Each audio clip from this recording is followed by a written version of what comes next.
On a quiet morning at NASA's Deep Space Network, an antenna in Canberra picked up a transmission from 15 billion miles away. The signal was faint as a refrigerator light bulb glimpsed from across the galaxy, but the data it carried made the engineers in the control room go silent. The pattern was wrong. The frequency was wrong. The information embedded in those radio waves did not match anything that should have been coming back from Voyager 1. And yet there it was, steady, persistent, repeating with the patience of something that knew exactly what it was doing. The spacecraft had been traveling alone in interstellar space for over a decade by then, past the boundary where the sun's influence ends and the galaxy begins.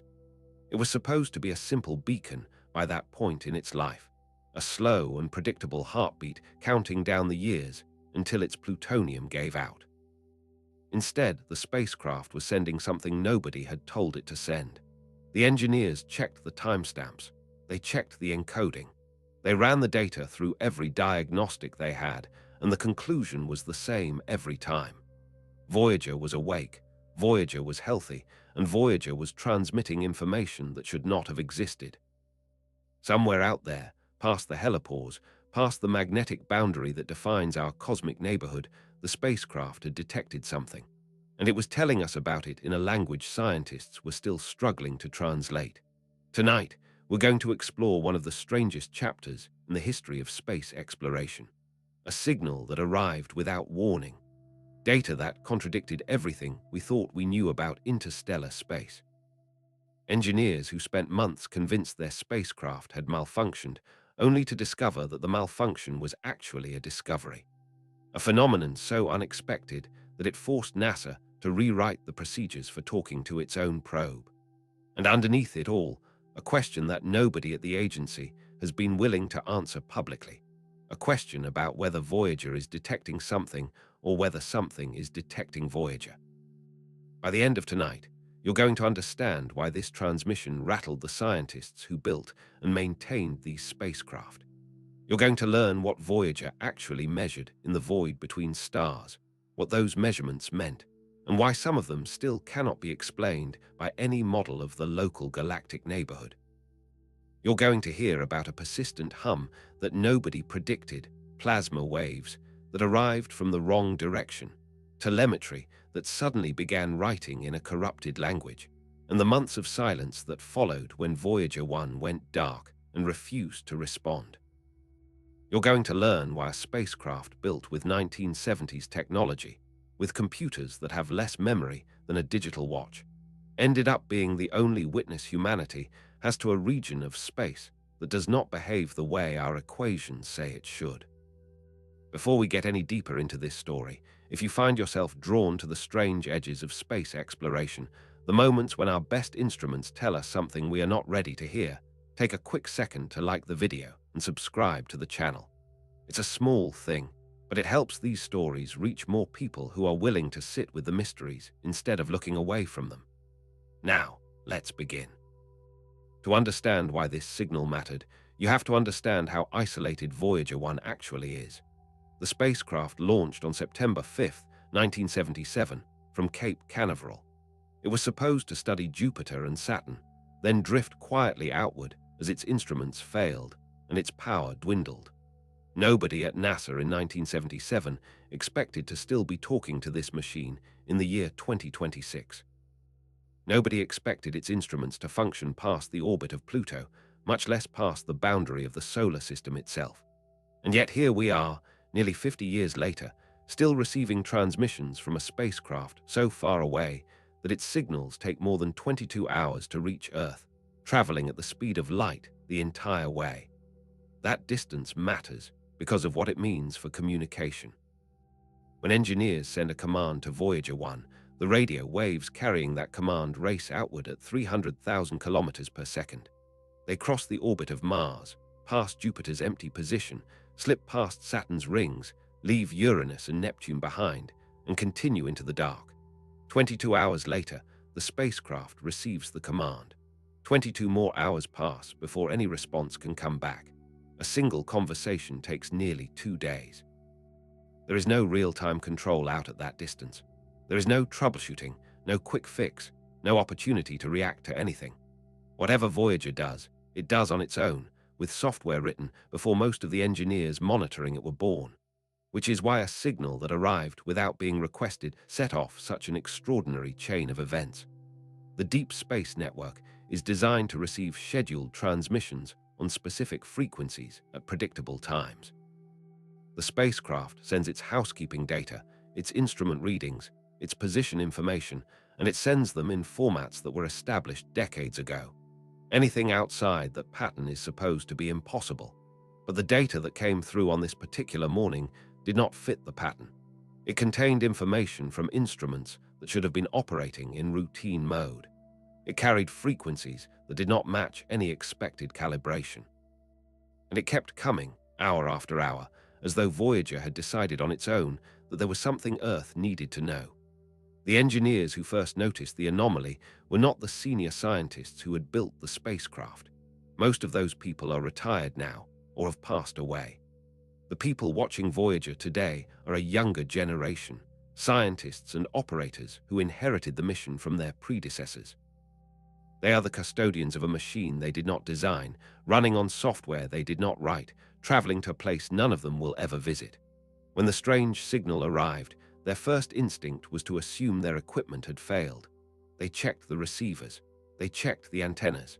They checked every piece of hardware between the spacecraft and the screen in front of them. Everything was working perfectly. The problem, if it was a problem, was on Voyager's side. And that meant the only way to understand what was happening was to look more carefully at the data itself, to ask what the spacecraft was trying to tell them, and to entertain the possibility that out there in the dark between stars, Voyager had encountered something that demanded a response. To understand how we ended up with a spacecraft sending mysterious signals from beyond the edge of the solar system, you have to go back to a summer afternoon in 1977, to a launch pad in Florida, and to a mission that almost did not happen. The Voyager program was born out of a coincidence of celestial mechanics, an alignment of the outer planets so rare that it occurs only once every 176 years. Jupiter, Saturn, Uranus, and Neptune were arranging themselves in a configuration that would allow a single spacecraft to visit all four of them in sequence, using the gravity of each planet to slingshot toward the next. Without that alignment, reaching the outer giants would have required 4 separate missions, 4 separate spacecraft, and an amount of fuel that no rocket of the era could carry. The window for taking advantage of this arrangement was narrow. Miss it by a few years and the planets would scatter back into their normal positions, and humanity would have to wait until the 22nd century for another chance. NASA engineers have been quietly studying the possibility since the mid-1960s. A young researcher at the Jet Propulsion Laboratory named Gary Flandreau had worked out the mathematics of the gravity assist trajectory and shown that it was feasible. The agency, though, was busy with Apollo at the time, with Skylab, with the early planning for the space shuttle. Funding a massive deep space mission was not a priority. The original concept had been ambitious, a grand tour involving 4 spacecraft, 2 heading for Jupiter and Saturn, 2 heading for Uranus, Neptune, and Pluto. Congress balked at the cost. The grand tour was cancelled, scaled down, redesigned, and renamed. By the time the project that became Voyager received final approval in 1972, it was officially a mission to study only Jupiter and Saturn. The trajectory, though, was secretly designed to leave the door open for more. The engineers building the spacecraft knew exactly what they were doing. They did not say it out loud. They did not write it into the official documentation. But they built 2 probes that were robust enough, redundant enough, and durable enough to last far beyond the official 5-year mission profile. If everything went well at Jupiter and Saturn, and if Congress could be persuaded later, the same spacecraft could continue onward to Uranus and Neptune. It was a quiet act of engineering optimism, a bet on the future, a refusal to accept the limits that politics had imposed on science. That decision, more than anything else, is what made the discoveries we are talking about tonight possible. A spacecraft designed for 5 years that ended up lasting 50. A mission to 2 planets that became a mission to 4, and then a mission to the boundary of the solar system, and then a mission to interstellar space itself. Each Voyager weighed about 820 kilograms at launch. They were not large by spacecraft standards, but they were dense with instruments. Cameras for photographing the planets and their moons, spectrometers for analyzing atmospheric composition, magnetometers for measuring magnetic fields, plasma detectors for sampling the solar wind, cosmic ray instruments, radio receivers. The entire body of the spacecraft was wrapped around a central bus that contained the computers, the power systems, and the propulsion. Extending from the bus were 3 radioisotope thermoelectric generators, each containing about 4.5 kilograms of plutonium-238, decaying naturally and producing heat that the generators converted into electricity. The generators were placed on a long boom to keep their radiation away from the sensitive instruments. Another boom held the magnetometers, far enough from the spacecraft body that the metal of the bus would not interfere with magnetic measurements. A large dish antenna, 3.5 meters across, pointed back toward Earth, ready to transmit data across whatever distance the mission would eventually reach. The launch of Voyager 2 came first, on August 20th, 1977. Voyager 1 followed on September 5th, taking a faster trajectory that would let it pass Voyager 2 in flight and reach Jupiter first. The names, as it turned out, reflected the order of arrival rather than the order of departure. Both launches went smoothly, the Titan Centaur rockets performing exactly as designed, pushing the spacecraft onto their interplanetary trajectories. Within hours of each launch, the spacecraft had unfolded their booms, deployed their antennas, and oriented themselves toward Earth and the Sun. The engineers who watched the early telemetry breathed a sigh of relief. The spacecraft were alive. The mission had begun. What very few people remember now is that there was a brief moment in those first few weeks after launch when one of the spacecraft nearly killed itself. Voyager 1's onboard computer interpreted a series of normal operations as an emergency and began executing a sequence of self-protective commands that would have left it tumbling, unable to point its antenna at Earth, unable to receive instructions. The engineers caught it in time. They sent a flurry of corrective commands, overrode the spacecraft's autonomous systems, and brought the probe back under control. It was the first sign, but not the last, that these machines would have minds of their own, that they would behave in ways their designers had not fully anticipated, that talking to them would sometimes feel less like operating a piece of equipment and more like negotiating with a stubborn and very distant collaborator. This is important context for understanding the signal that arrived nearly half a century later. Voyager has always done strange things. It has always surprised the people responsible for it. Over the decades, it has switched to backup thrusters that had not fired since the 1980s and lit them up perfectly on the first try. It has accepted software patches written by engineers who were children when the spacecraft launched. It has lost contact with Earth for weeks at a time and then re-established communication as though nothing had happened. It has reported instrument readings that took years to interpret, measurements that contradicted established models, observations that forced textbooks to be rewritten. The spacecraft has been, in many ways, the most reliable scientific instrument humanity has ever built. And it has also been, in equal measure, a source of constant, low-grade mystery. So when the unexpected transmission arrived, the engineers monitoring Voyager did not immediately reach for the simple explanation. They had been working with this spacecraft long enough to know that the simple explanation was almost never correct. They knew that Voyager had crossed the boundary of the solar system back in 2012, that it was now operating in a region of space that had never been directly sampled by any human-built instrument, and that the rules out there were still being written. They knew that the spacecraft had reported phenomena nobody had predicted, including a persistent hum in the interstellar medium that had been measured for years without any clear explanation. They knew that the magnetic field beyond the heliopause was behaving in ways the models could not account for. And they knew, perhaps most importantly, that the spacecraft itself had been changing as it traveled, growing colder, losing power, dropping instruments one by one as the engineers triaged its declining resources. Anything could be happening out there. The signal might be a glitch. Or it might be Voyager telling them something nobody had asked, and nobody on Earth was prepared to hear. For decades, Scientists who studied the boundary between our solar system and interstellar space were confident they understood what was out there. Not in complete detail, of course. Nobody had ever directly measured the region beyond the heliopause, but the broad picture seemed clear, and the equations that described it had been refined over generations of work. The interstellar medium, the thin gas that fills the space between stars, was supposed to be a relatively quiet place.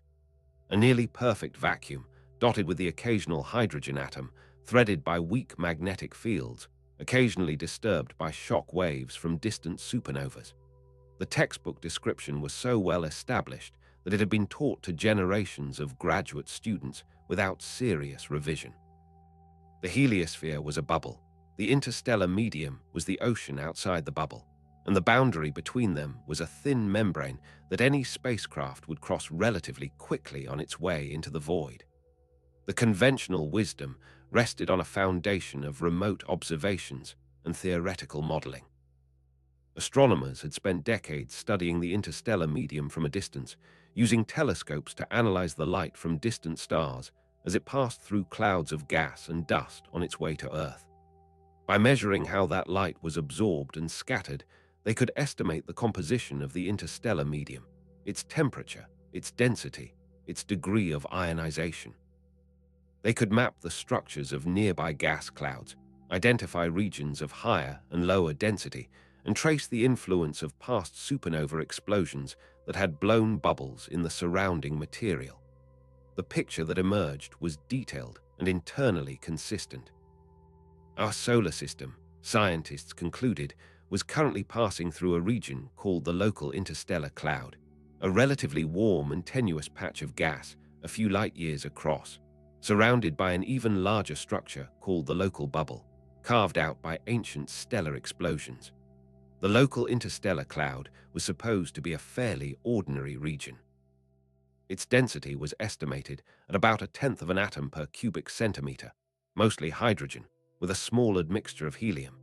Its temperature was thought to be around 6,000 degrees Celsius, though that figure described the kinetic energy of individual particles rather than any sense of heat that a human would recognize. With so few particles in any given volume of space, the interstellar medium could not transfer significant heat to a spacecraft. An astronaut floating in interstellar space would freeze long before they would notice any warming effect from the surrounding gas. The magnetic field permeating the cloud was weak, perhaps 100,000 times weaker than Earth's field at the surface, though over the vast distances of interstellar space, even such a feeble field could shape the motions of charged particles in significant ways. For a long time, this picture seemed adequate. Scientists used it to model the behavior of cosmic rays, the high-energy particles that stream through the galaxy and occasionally reach Earth. They used it to estimate the size and shape of the heliosphere, the protective bubble that the sun blows around itself with its solar wind.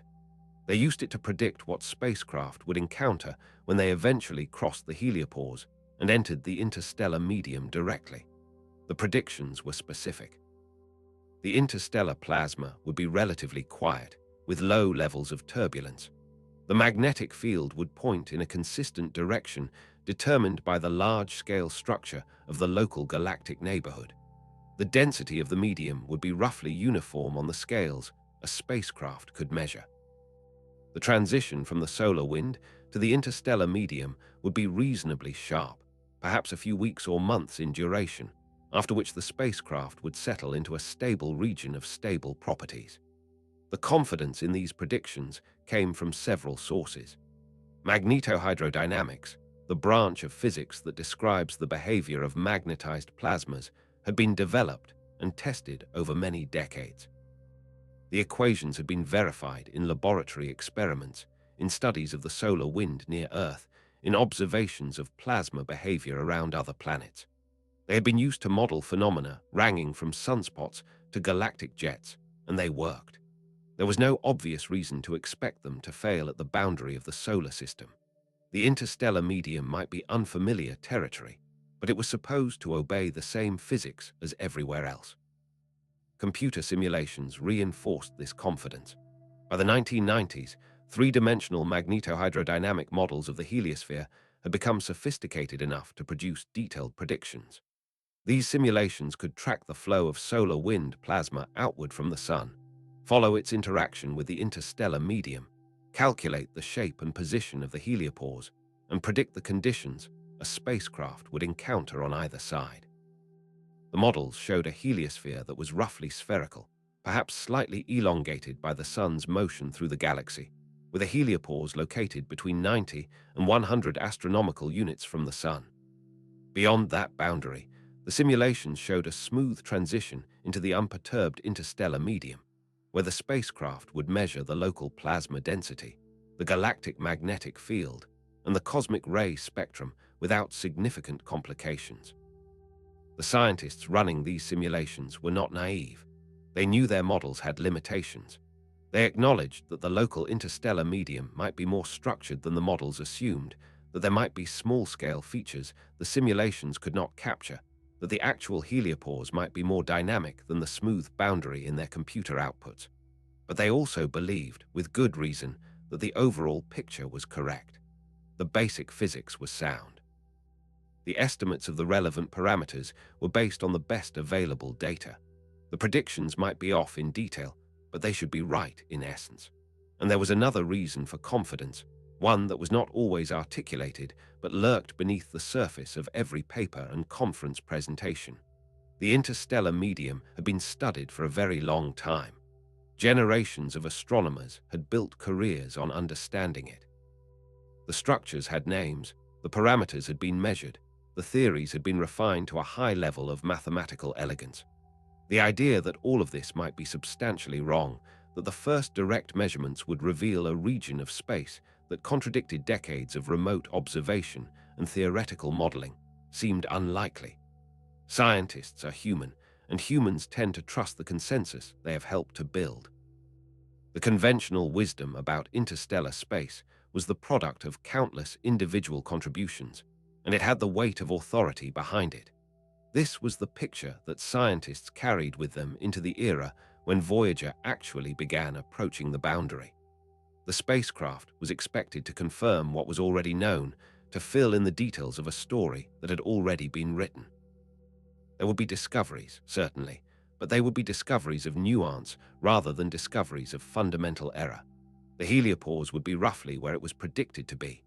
The interstellar medium would behave roughly as the models said it should.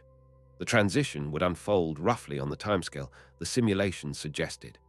Voyager would cross the boundary, take its measurements, and return data that would refine and improve the existing theoretical framework. That was the expectation. That was what the textbook said. That was what every relevant expert in the field believed. And it was almost entirely wrong. The first hint that something was amiss came not from the boundary itself, but from inside the heliosphere years before Voyager 1 was anywhere near the edge.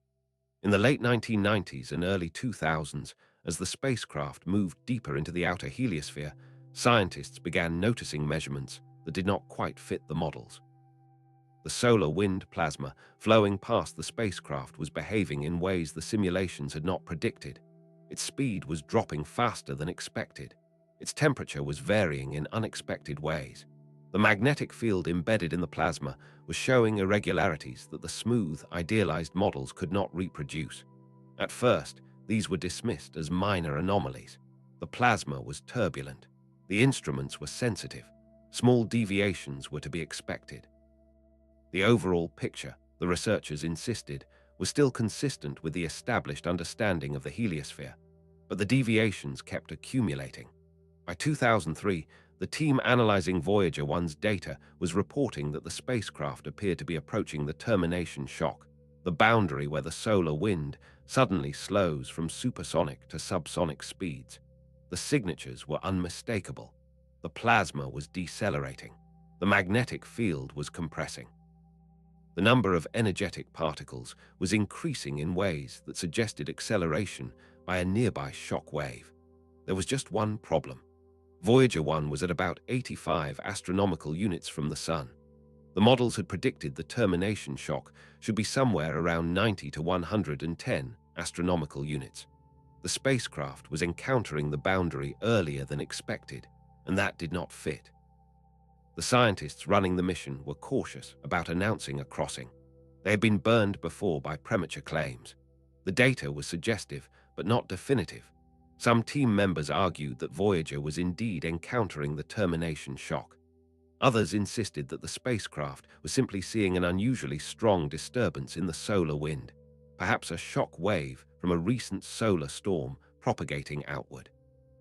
The debate played out in conference rooms and journal articles, in arguments at the Jet Propulsion Laboratory, in increasingly heated email exchanges between researchers who had spent their entire careers preparing for this moment and who could not quite agree on whether the moment had actually arrived. Then, in the following months, the unusual signatures faded. The plasma resumed its normal flow. The magnetic field returned to its expected configuration.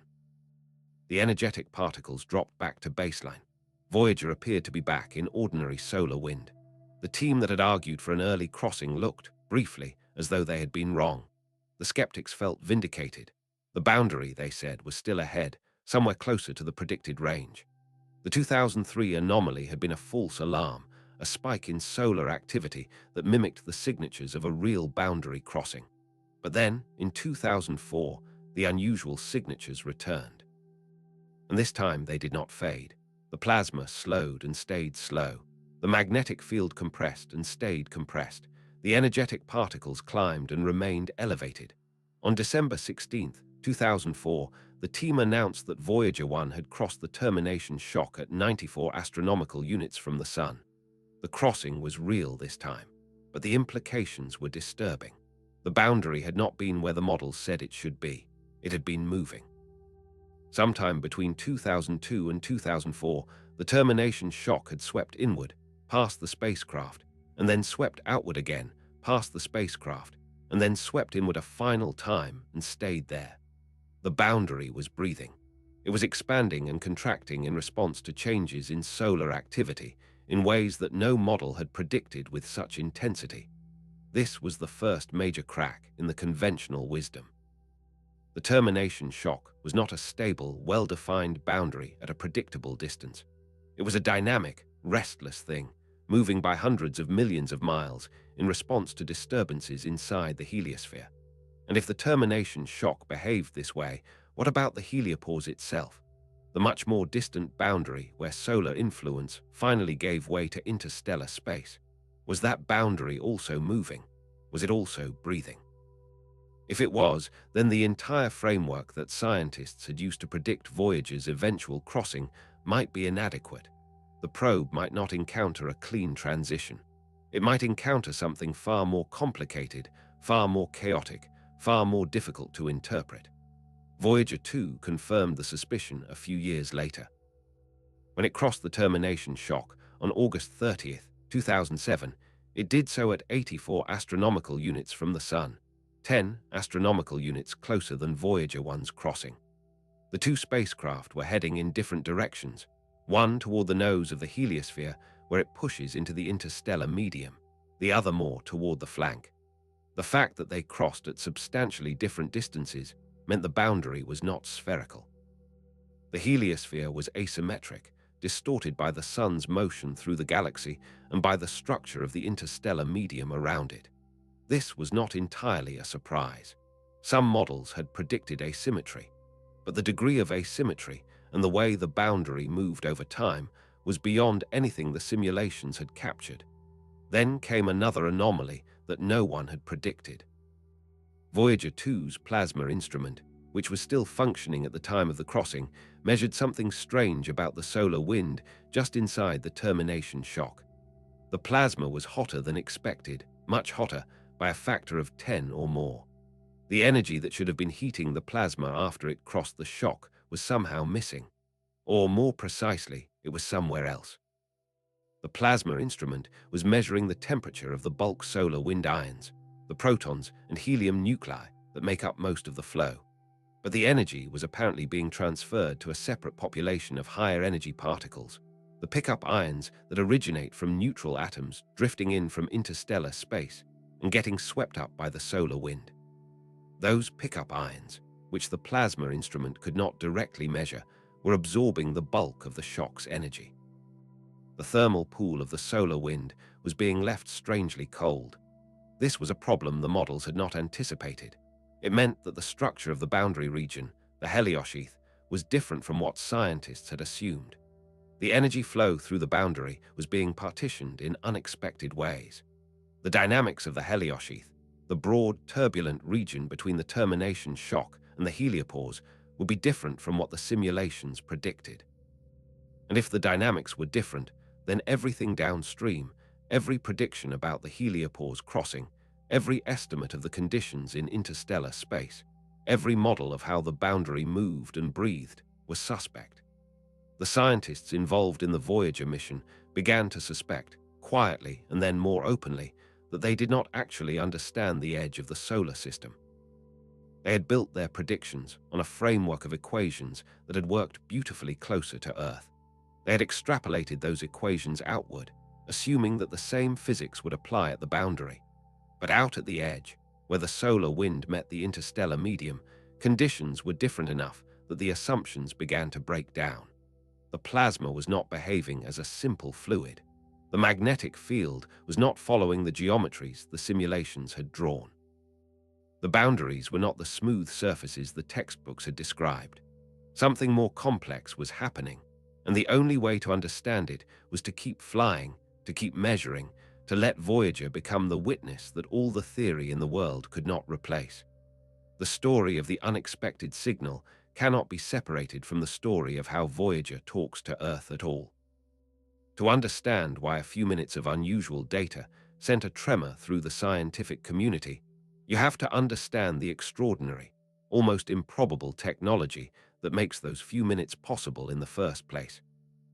The communication system that connects a small spacecraft 15 billion miles away to a control room in Pasadena is one of the most remarkable engineering achievements of the 20th century, and it has been kept alive through ingenuity, patience, and a willingness to push half-century-old hardware far past its design limits. The system begins with the spacecraft itself, with a transmitter that produces about 23 watts of radio power. That is less than the energy consumed by a refrigerator light bulb. It is less than the power needed to charge a modern laptop. It is, by any reasonable measure, a faint whisper.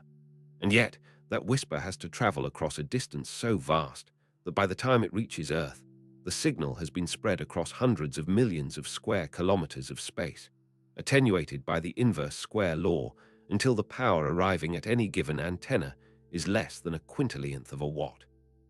To detect such a signal, the receivers on the ground have to be extraordinarily sensitive, and they have to be backed by an extraordinarily sophisticated network of antennas, amplifiers, and signal processors. That network is called the Deep Space Network. It consists of 3 antenna complexes, located in Goldstone in California, in Madrid in Spain, and in Canberra in Australia. The 3 sites are spaced roughly 120 degrees apart around the planet, so that as Earth rotates, at least one of them always has a view of any given spacecraft in deep space. The handoffs between the sites are carefully choreographed, with one antenna picking up a signal as another loses sight of it, the data flowing continuously through fiber optic cables back to Mission Control, the Jet Propulsion Laboratory. The largest antennas at each complex are 70 meters across, massive dishes that can be aimed with extraordinary precision and that can detect signals so faint that they approach the fundamental limits set by the thermal noise of the universe itself. For Voyager, even the 70-meter antennas are not always enough. As the spacecraft has drifted farther and farther from Earth, the signal arriving at the ground has grown weaker. To compensate, engineers have arrayed multiple antennas together, combining their signals to effectively create a larger virtual dish. They have upgraded the receivers, refined the signal processing algorithms, and reduced the data rate so that each bit carries more redundancy and can be reconstructed even when much of the signal is lost in noise. Voyager 1 transmits at a rate of about 160 bits per second when it is sending science data. That is roughly the speed of a 1980s computer modem, and it is being received across a distance that no other human transmission has ever spanned. The signal itself is encoded in a way designed to be robust against the noise of interstellar space. The data is wrapped in error-correcting codes, mathematical structures that allow the receiver on the ground to detect and correct mistakes that creep in during transmission. The frequencies used are carefully chosen to avoid interference from natural radio sources and from human activities. The timing of each transmission is precisely controlled by atomic clocks on the spacecraft and on the ground, so that the receivers know exactly when to listen and what to expect. Every aspect of the communication system reflects decades of refinement, of engineers pushing the physics of radio communication closer and closer to its theoretical limits. What makes all of this even more remarkable is the age of the hardware. The transmitter on Voyager was designed in the early 1970s. The traveling wave tube amplifiers that boost the signal to its transmission strength have been operating continuously, with brief interruptions, for nearly half a century. They were rated for a fraction of that lifetime. The antennas on the ground have been upgraded, but the spacecraft itself is the same machine that left Earth in 1977. The fact that it can still send a coherent signal across 15 billion miles in the year 2026 is a testament to the conservative engineering choices made by its designers. They built it with redundancy. They built it with margin. They built it knowing that nothing they sent into deep space could ever be repaired. And so they over-engineered everything, and the spacecraft has rewarded their caution by lasting longer than any of them dared to hope. The computers on board are similarly archaic by modern standards.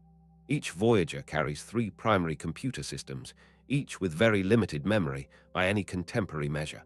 The total memory across all 3 systems is less than what a typical wristwatch contains today. The processors are slow. The storage is minimal. The software was written in assembly language by engineers who are mostly retired or deceased. And yet, the computers continue to function.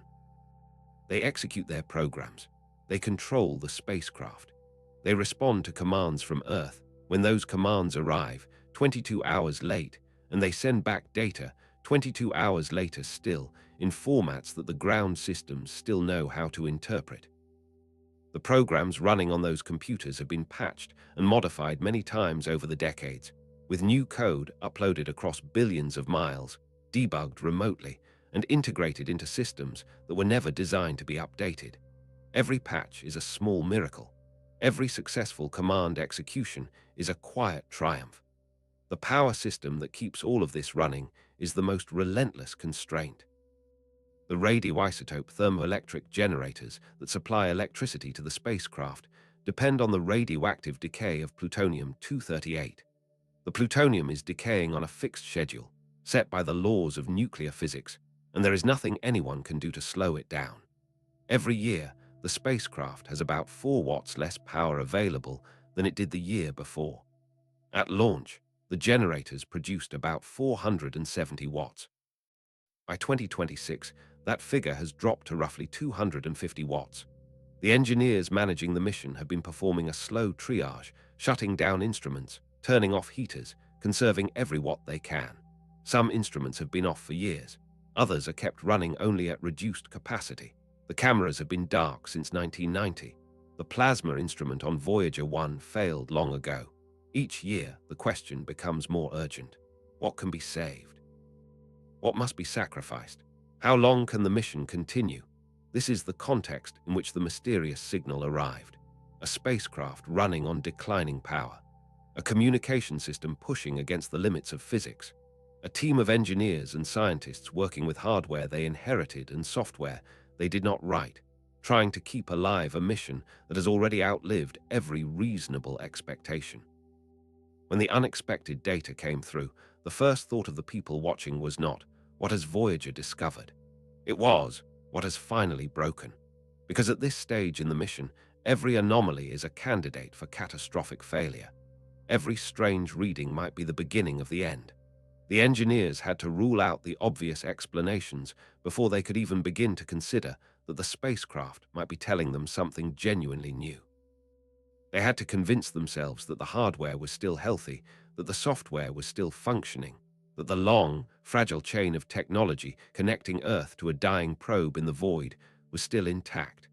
Only then could they start to ask what the signal actually meant. And once they did, The answers would be stranger than anyone had prepared for. The first discovery came in the form of something nobody had thought to listen for. In late 2012, after Voyager 1 had crossed the heliopause and entered what scientists were tentatively calling interstellar space, the spacecraft's plasma wave instrument began detecting a signal that did not match any expected pattern. It was not a single burst of activity. It was not a shock wave from a recent solar event. It was a steady, persistent oscillation in the density of the interstellar plasma, a kind of low-frequency hum that simply refused to go away. The instrument recorded it for weeks, then months, then years. Whatever it was not a transient phenomenon.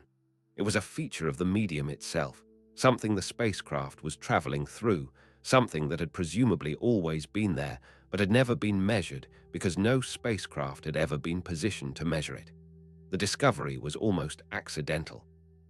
The plasma wave instrument had been designed to detect electromagnetic disturbances near the planets, to study the interactions between the solar wind and planetary magnetospheres.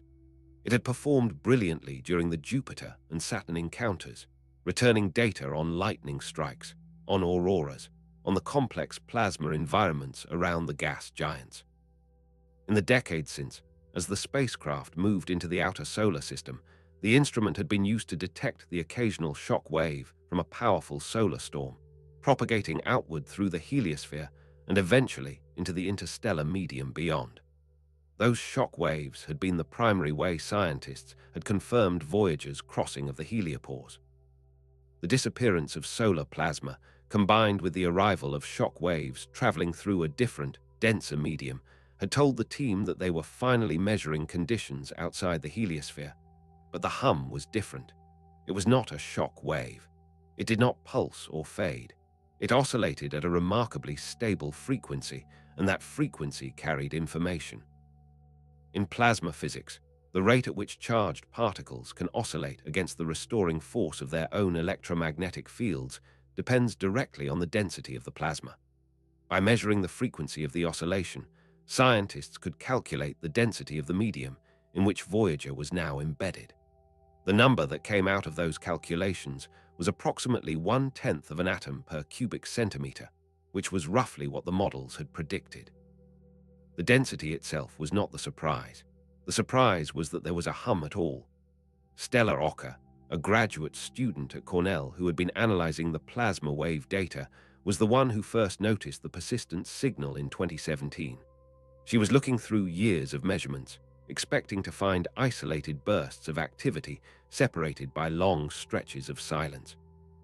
Instead, she found that the spacecraft was constantly detecting a faint, continuous oscillation, almost like background noise, but with too much structure to be truly random. She brought the finding to her advisor, James Cords, and to other senior researchers on the Voyager team. They were initially skeptical. The signal was so faint that it could have been an artifact of the instrument itself, a quirk of the electronics, a stray pickup from some unrelated source. But when they looked more carefully, when they ruled out every possible source of interference, when they tracked the signal across years of data from different distances and different orientations of the spacecraft, the conclusion became inescapable. The hum was real. It was coming from the interstellar medium itself, and it was telling them something nobody had predicted. The implication was that the interstellar plasma was not as quiet as the models had assumed. It was being continuously stirred by something, agitated in ways that produced these persistent oscillations. The most likely explanation, the researchers eventually concluded, was that the plasma was being driven by interactions with weak shock waves from distant stellar events, or by turbulence generated at larger scales and cascading down to the scales where Voyager could detect it. Either way, the discovery rewrote the picture of interstellar space. The medium was not a calm ocean dotted with the occasional ripple from a passing storm.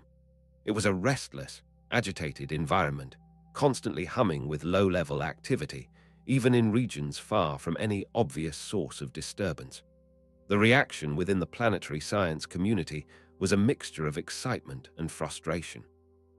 Excitement because here was a genuinely new measurement, a discovery that could only have been made by a spacecraft actually inside the interstellar medium. a finding that justified decades of patience and investment in the Voyager mission. Frustration because the discovery contradicted yet another piece of the conventional wisdom, and because it raised questions that would be very difficult to answer without additional measurements that nobody was in a position to make. There was only one Voyager 1. There was no other spacecraft in interstellar space, no way to compare the hum at different locations, no way to map its variation across the galaxy. The discovery was profound, but it was also lonely. The data came from a single point, from a single instrument, from a single trajectory through an enormous and largely unexplored region. The papers describing the discovery were published in 2021. They received the kind of attention that careful, technical work in space physics rarely does. News outlets picked up the story, often with breathless headlines about Voyager detecting the song of interstellar space. Researchers who had spent careers studying the local galactic neighborhood found themselves quoted in articles aimed at general audiences. The hum became, briefly, a cultural moment, a reminder that humanity still had a probe in deep space, still listening, still returning data, still finding things that had never been found before. The actual discovery, of course, was more subtle than the headlines suggested. The plasma was oscillating at frequencies determined by its density. The density was somewhat higher than expected in some regions, somewhat lower in others. The variations told scientists something about the structure of the local interstellar medium, about how it was organized on scales smaller than they had been able to probe before. But underneath the technical findings, there was something larger. The hum represented a kind of contact between the spacecraft and its environment, a constant, intimate engagement with the medium it was traveling through. Voyager was not just passing through interstellar space.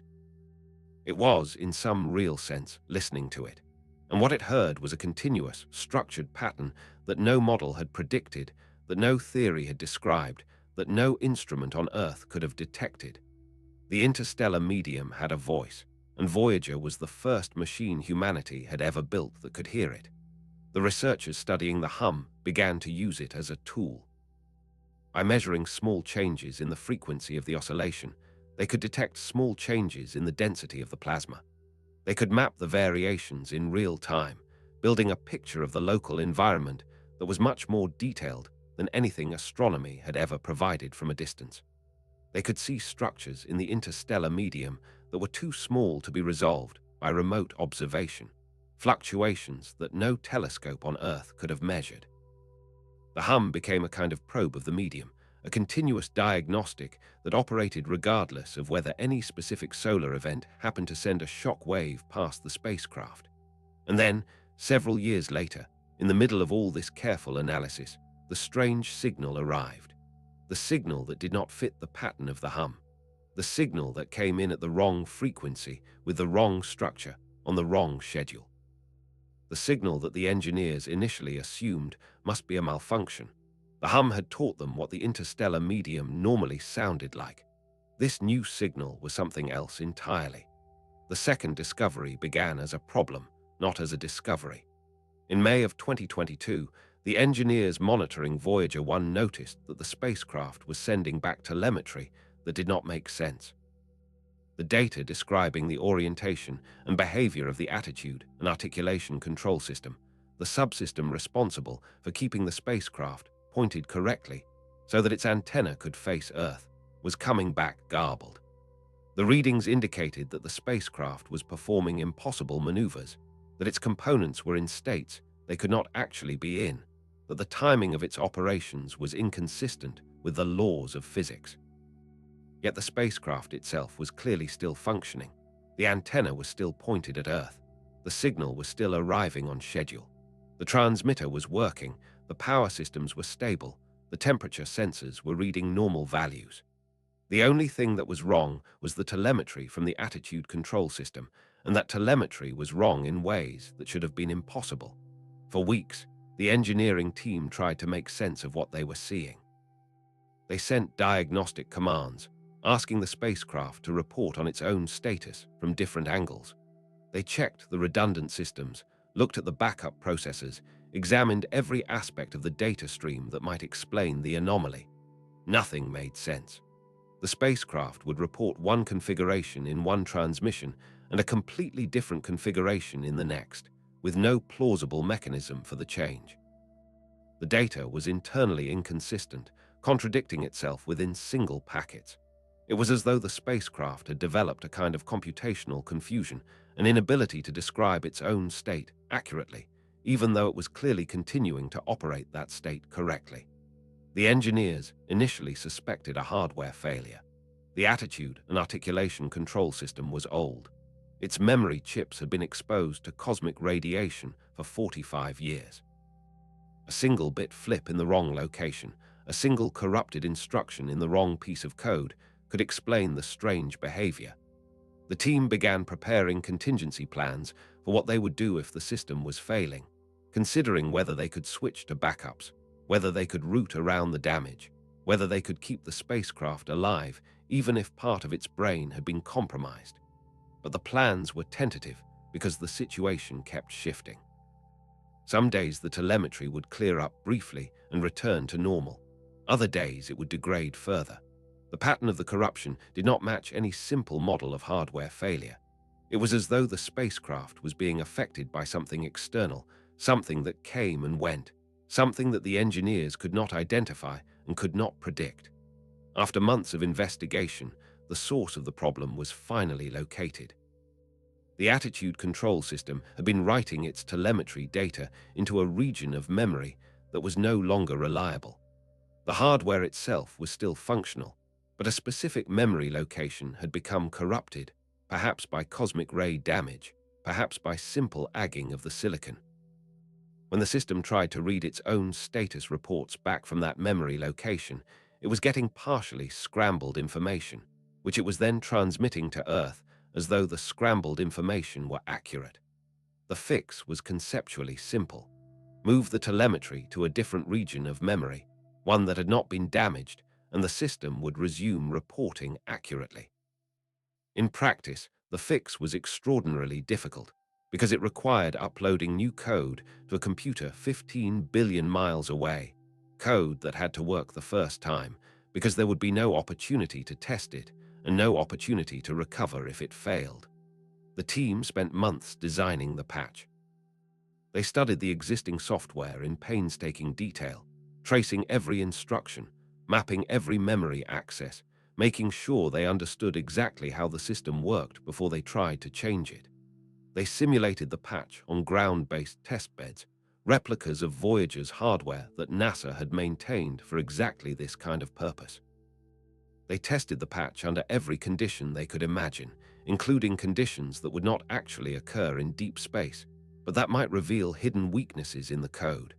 And then, in the spring of 2024, they uploaded the patch. The radio waves carrying the new instructions traveled outward from Earth for 22 hours and 30 minutes. They reached the spacecraft. The computer received the patch, integrated it into its operating system, and began executing the new code. 22 hours and 30 minutes later, the response arrived. The telemetry was clean again. The attitude control system was reporting accurately. Voyager 1 had been repaired across the vastness of interstellar space. The story would have ended there, as one more example of remarkable engineering, if not for what the engineers discovered while they were investigating the original problem. In the course of their detailed analysis of the telemetry corruption, they had been forced to look very carefully at the timing of every operation the spacecraft performed. They had been studying the spacecraft's internal clocks, its data buffers, its communication protocols, the sequence in which information moved through its various subsystems. And in the middle of that analysis, they noticed something that had nothing to do with the corrupted memory. They noticed that Voyager 1 was occasionally receiving inputs from its plasma wave instrument that did not correspond to anything in the surrounding plasma environment. The instrument was registering disturbances, but the disturbances were not matching the patterns of the interstellar hum or the patterns of solar shock waves. They were something else. The engineers reported the finding to the science team, who initially dismissed it as another instrument quirk, possibly related to the same kind of hardware agging that had caused the telemetry problem. But when the scientists looked more carefully at the plasma wave data from the relevant period, they found that the unusual disturbances were not random. They had structure. They occurred at specific intervals, with specific durations, in a pattern that did not match any known natural phenomenon. The team began calling them the secondary signals, to distinguish them from the steady hum that the spacecraft had been measuring for years.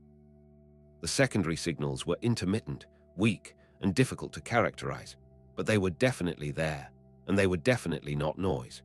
The discovery created a strange kind of tension within the Voyager team. On one hand, the secondary signals were exactly the kind of finding that justified continuing the mission. On the other hand, they were so difficult to interpret that publishing them risked attracting the wrong kind of attention. Space physics is a careful discipline, populated by researchers who are deeply suspicious of dramatic claims. The history of the field is littered with announcements of mysterious signals that turned out, on closer inspection, to be instrument artifacts, software bugs, or misinterpreted data. The Voyager team had no desire to add their names to that list. They wanted to understand what they were seeing before they told the world about it. So the team kept quiet. They continued to investigate the secondary signals, comparing them across different time periods, looking for patterns that might explain their origin. They considered every plausible source. They examined the spacecraft itself for any internal process that might generate the unusual data. They looked at the position of Voyager 1 relative to nearby stars, to known structures in the interstellar medium, to the orientation of the local galactic magnetic field. They tried to correlate the signals with solar activity, with cosmic ray flux, with anything that might offer a clue. And as the months passed, as the data accumulated, a picture began to emerge. The secondary signals were not random. They were not artifacts. They were coming from somewhere specific, from a direction in the interstellar medium that had no obvious source, from a region of space that should have been quiet but was not. The discovery was real. And the team was about to face the question of what to do about it. The third discovery emerged slowly, through the patient work of correlating the secondary signals against everything else Voyager 1 was measuring. The team had begun by treating the unusual disturbances as isolated curiosities, individual data points that needed to be explained one by one. But as the months passed and the catalogue of detections grew, the scientists began to notice something that changed how they thought about the entire phenomenon. The signals were not arriving randomly. They were arriving in clusters, separated by long, quiet periods, then arriving in bursts of activity that seemed to follow a recognizable rhythm. And when the researchers plotted the timing of those clusters against the spacecraft's position in space, a pattern emerged that nobody on the team had expected to see. The signals were correlated with the orientation of the local interstellar magnetic field. Specifically, they appeared most strongly when Voyager 1 was aligned in a particular geometric relationship to the field lines that thread through the medium it was traveling through. When the spacecraft was oriented one way relative to the field, the signals were strong and frequent. When it was oriented differently, the signals weakened or disappeared entirely. This was a hint that the secondary signals were not coming from a fixed point in space. They were not the radio whisper of some distant source that Voyager happened to be detecting as it drifted past. They were a property of the medium itself, modulated by the geometry of the magnetic field, generated somewhere along the field lines that the spacecraft was crossing. For the researchers studying the data, this was both a relief and a new mystery. A relief because it meant the signals were probably not artifacts of the spacecraft or the instruments. They were responding to real physical conditions in interstellar space, conditions that varied as the spacecraft moved through the medium. A new mystery because the kind of modulation they were seeing did not match any known mechanism for generating plasma disturbances in the interstellar medium.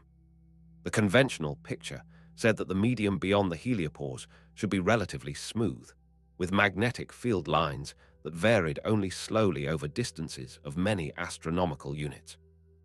The variations Voyager was detecting were happening on much shorter scales, with the orientation of the field changing in ways that suggested the medium was structured down to scales the models had not predicted. The team began running simulations to try to reproduce the pattern. They built increasingly detailed computer models of the local interstellar medium, including small-scale variations in density and magnetic field strength, including possible interactions between the heliosphere and the surrounding plasma, including hypothetical structures that might exist in the region Voyager was traversing, but that had never been directly observed. None of the simulations could reproduce what the spacecraft was actually measuring. The patterns were too specific, too regular, too clearly tied to the geometry of the magnetic field to be explained by any of the standard models. Something was going on out there that the simulations were missing, some physical process that the equations had not captured, some structure or phenomenon that existed in reality but not in the theoretical framework. As the team dug deeper into the data, they found another piece of the puzzle. The secondary signals were not the only unusual measurements being recorded. The magnetometer on Voyager 1, the instrument responsible for measuring the strength and direction of the surrounding magnetic field, had been reporting variations that the team had initially dismissed as noise. The magnetic field beyond the heliopause was supposed to be relatively stable, pointing in a consistent direction determined by the large-scale structure of the local interstellar medium. The variations the magnetometer was seeing were small, often near the limit of what the instrument could reliably detect, and the team had treated them as background fluctuations not worth analyzing in detail. But when they correlated those small fluctuations against the timing of the secondary signals, the connection was unmistakable. The fluctuations in the magnetic field were happening at exactly the moments when the unusual plasma disturbances were arriving. The two phenomena were linked. They were two different manifestations of the same underlying process. This was the third discovery, the one that began to reshape how the team thought about the local interstellar environment. The medium beyond the heliopause was not the calm, uniform region the models had predicted. It was structured, layered, organized into patterns that varied on scales much smaller than anything astronomy had been able to resolve from a distance. The spacecraft was traveling through a kind of fine-grained landscape where the properties of the plasma and the geometry of the magnetic field changed in correlated ways, where the structure of one quantity reflected the structure of the other. The interstellar medium was telling a story, and Voyager was reading it one paragraph at a time as it drifted through. The team began to talk, cautiously, about what kind of physical process could create such structures. The leading candidate was a phenomenon called turbulent reconnection, in which magnetic field lines in a plasma rearrange themselves on small scales, releasing energy and creating localized disturbances. Turbulent reconnection had been studied in the solar wind, in the magnetospheres of planets, in laboratory plasmas on Earth. It was known to produce exactly the kind of correlated variations in plasma density and magnetic field structure that Voyager was measuring. The hypothesis that the local interstellar medium was experiencing widespread turbulent reconnection in regions that had previously been thought to be quiescent was an attractive explanation for the observations. It was also, if correct, a profound revision of the conventional understanding of interstellar space. Turbulent reconnection requires energy. It requires some source of magnetic stress that can be released through the reconnection process. In the solar wind, the energy comes from the sun itself, from the constant flow of magnetized plasma streaming outward. In planetary magnetospheres, the energy comes from the interaction between the planet's magnetic field and the surrounding solar wind. But in the local interstellar medium, far from the sun, far from any obvious source of magnetic stress, where was the energy coming from? The team did not have a clear answer. The most plausible explanation was that the energy was being injected into the medium by interactions with the heliosphere itself, by the slow grinding contact between the bubble of solar influence and the surrounding interstellar plasma. The heliopause in this picture was not a clean boundary, but a region of active mixing, where energy from the solar wind was leaking outward into the interstellar medium and driving turbulent processes that extended for some distance beyond the formal edge of the solar system. If this picture was correct, then Voyager 1 was not actually in pristine interstellar space at all. It was in a kind of extended frontier region, a place where the influence of the sun still reached, where the medium had been disturbed by the proximity of the heliosphere, where the conditions did not yet reflect the truly undisturbed properties of the galactic environment. The implications were significant. It meant that the measurements the spacecraft was returning, while valuable, did not necessarily represent the interstellar medium, as it would be encountered by a probe traveling much farther out. It meant that the boundary between solar influence and galactic influence was not a sharp surface, but a broad transition zone, possibly extending many tens or hundreds of astronomical units beyond the formal heliopause. And it meant that future missions to interstellar space, if they were ever built, would need to travel much farther than anyone had previously assumed before they could measure the medium in its truly unperturbed state. The team prepared a paper describing the findings. They drafted it carefully, presenting the data with all the necessary caveats, acknowledging the uncertainties, emphasizing the need for additional analysis. They circulated it among colleagues for review. The responses came back uniformly enthusiastic, but also uniformly cautious.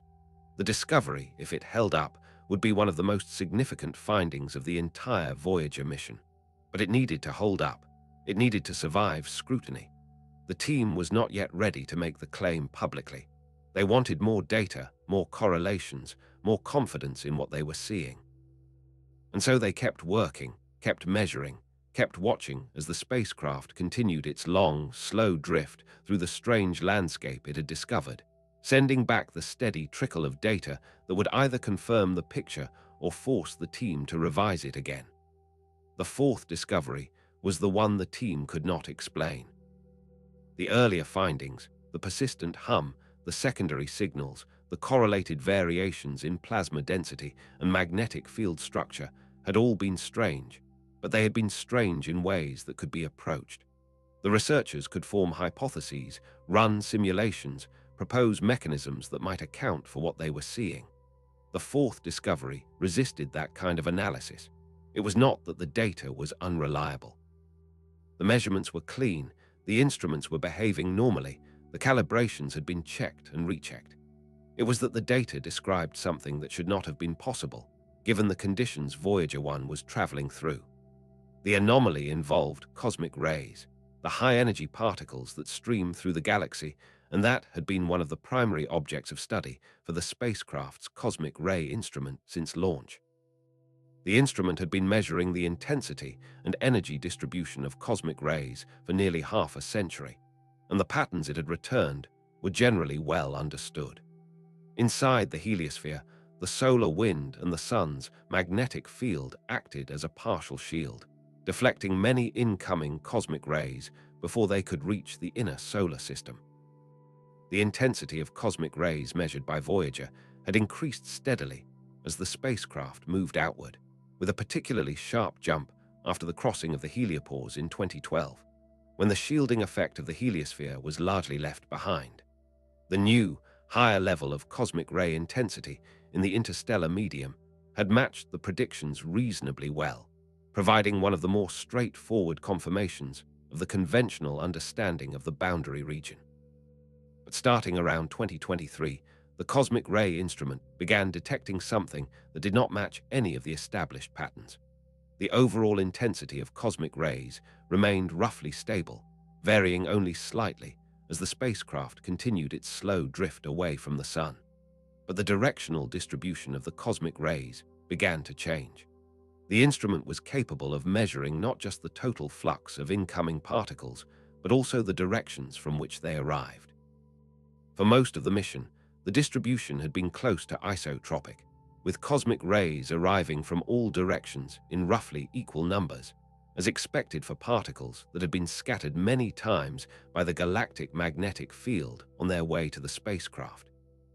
The small asymmetries that had been detected, the slight preferences for certain directions, had been understood as the result of large-scale structures in the local galactic neighborhood, of nearby sources of cosmic rays that produced a faint imprint on the otherwise uniform background.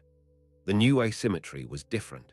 It was stronger than the previous variations, and it was pointing in a direction that did not match any known source.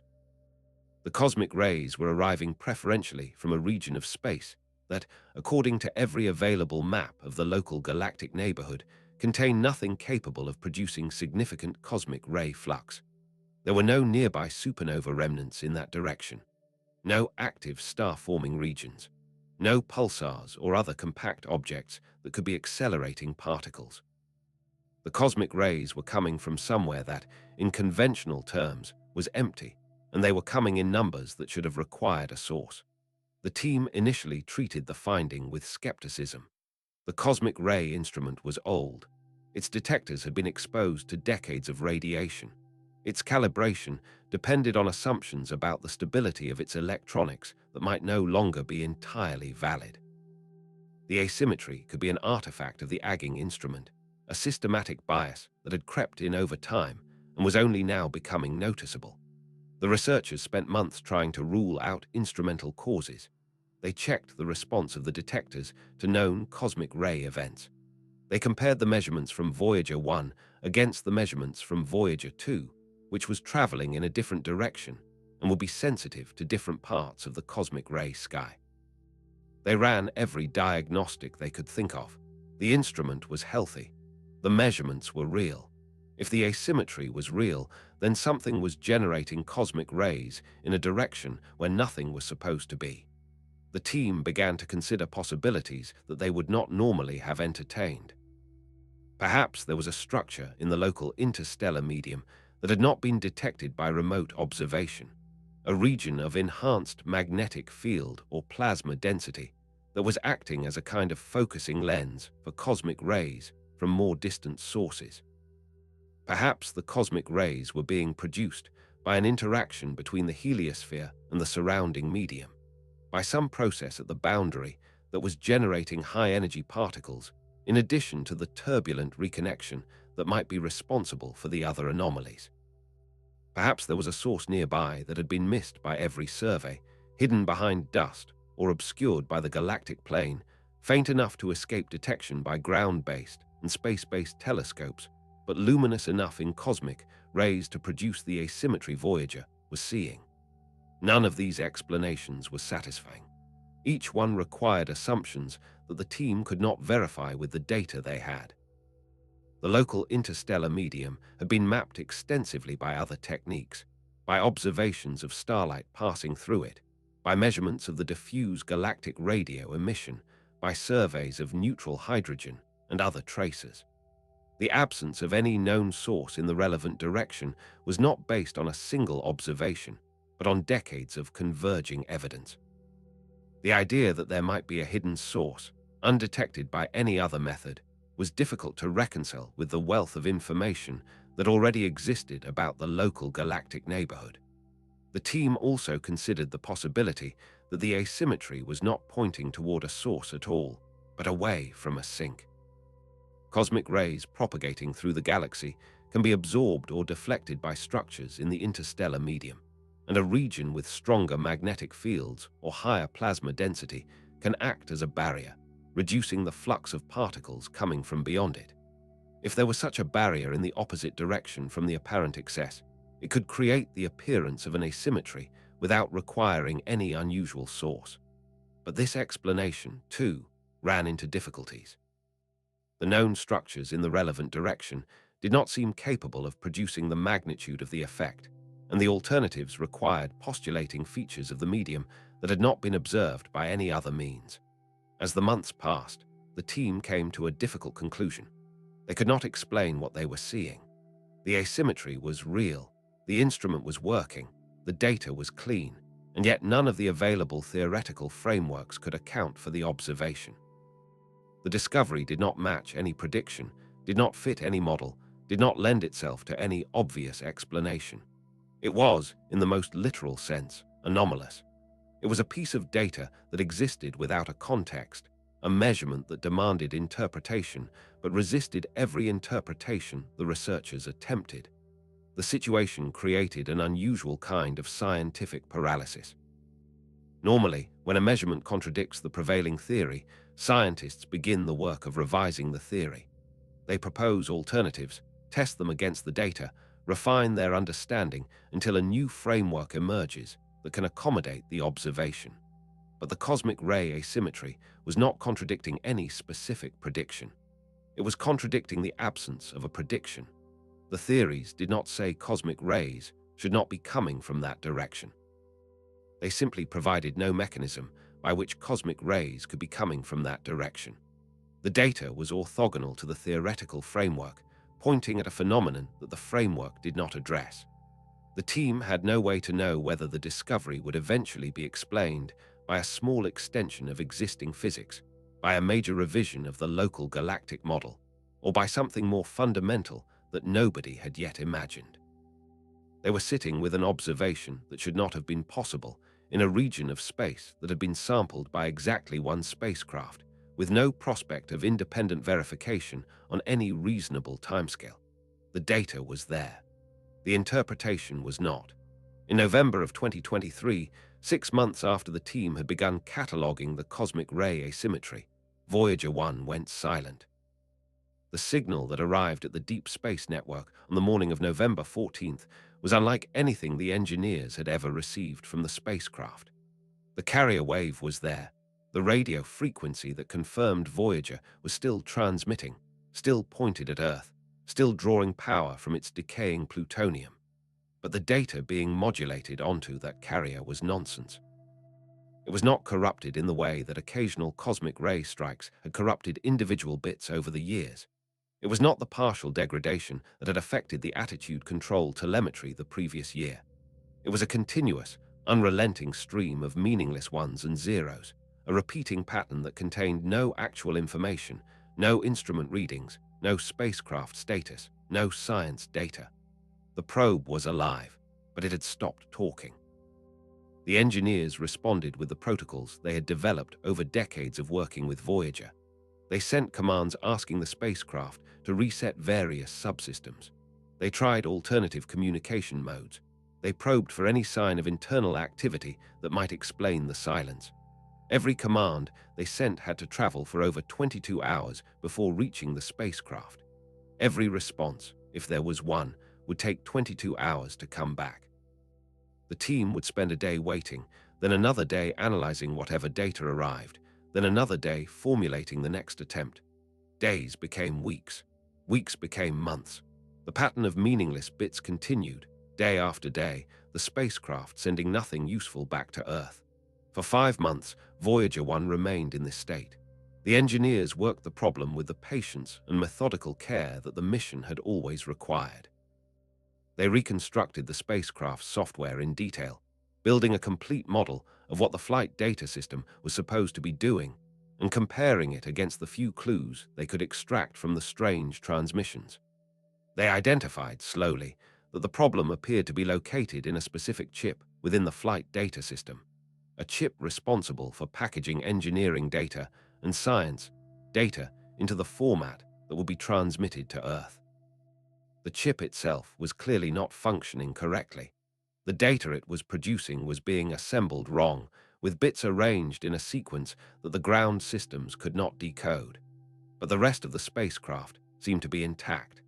The instruments were presumably still measuring, the attitude control was presumably still maintaining the antennas pointing, the power systems were presumably still functioning.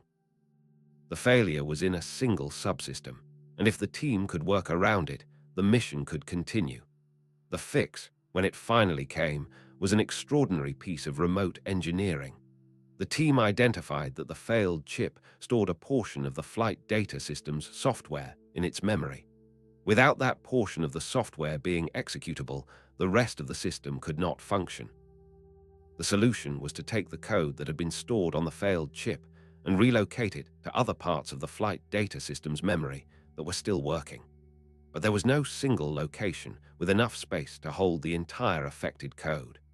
The team had to break it into pieces, identify available memory in different regions of the system, and rewrite the code so that each piece could function from its new location while still communicating correctly with the other pieces.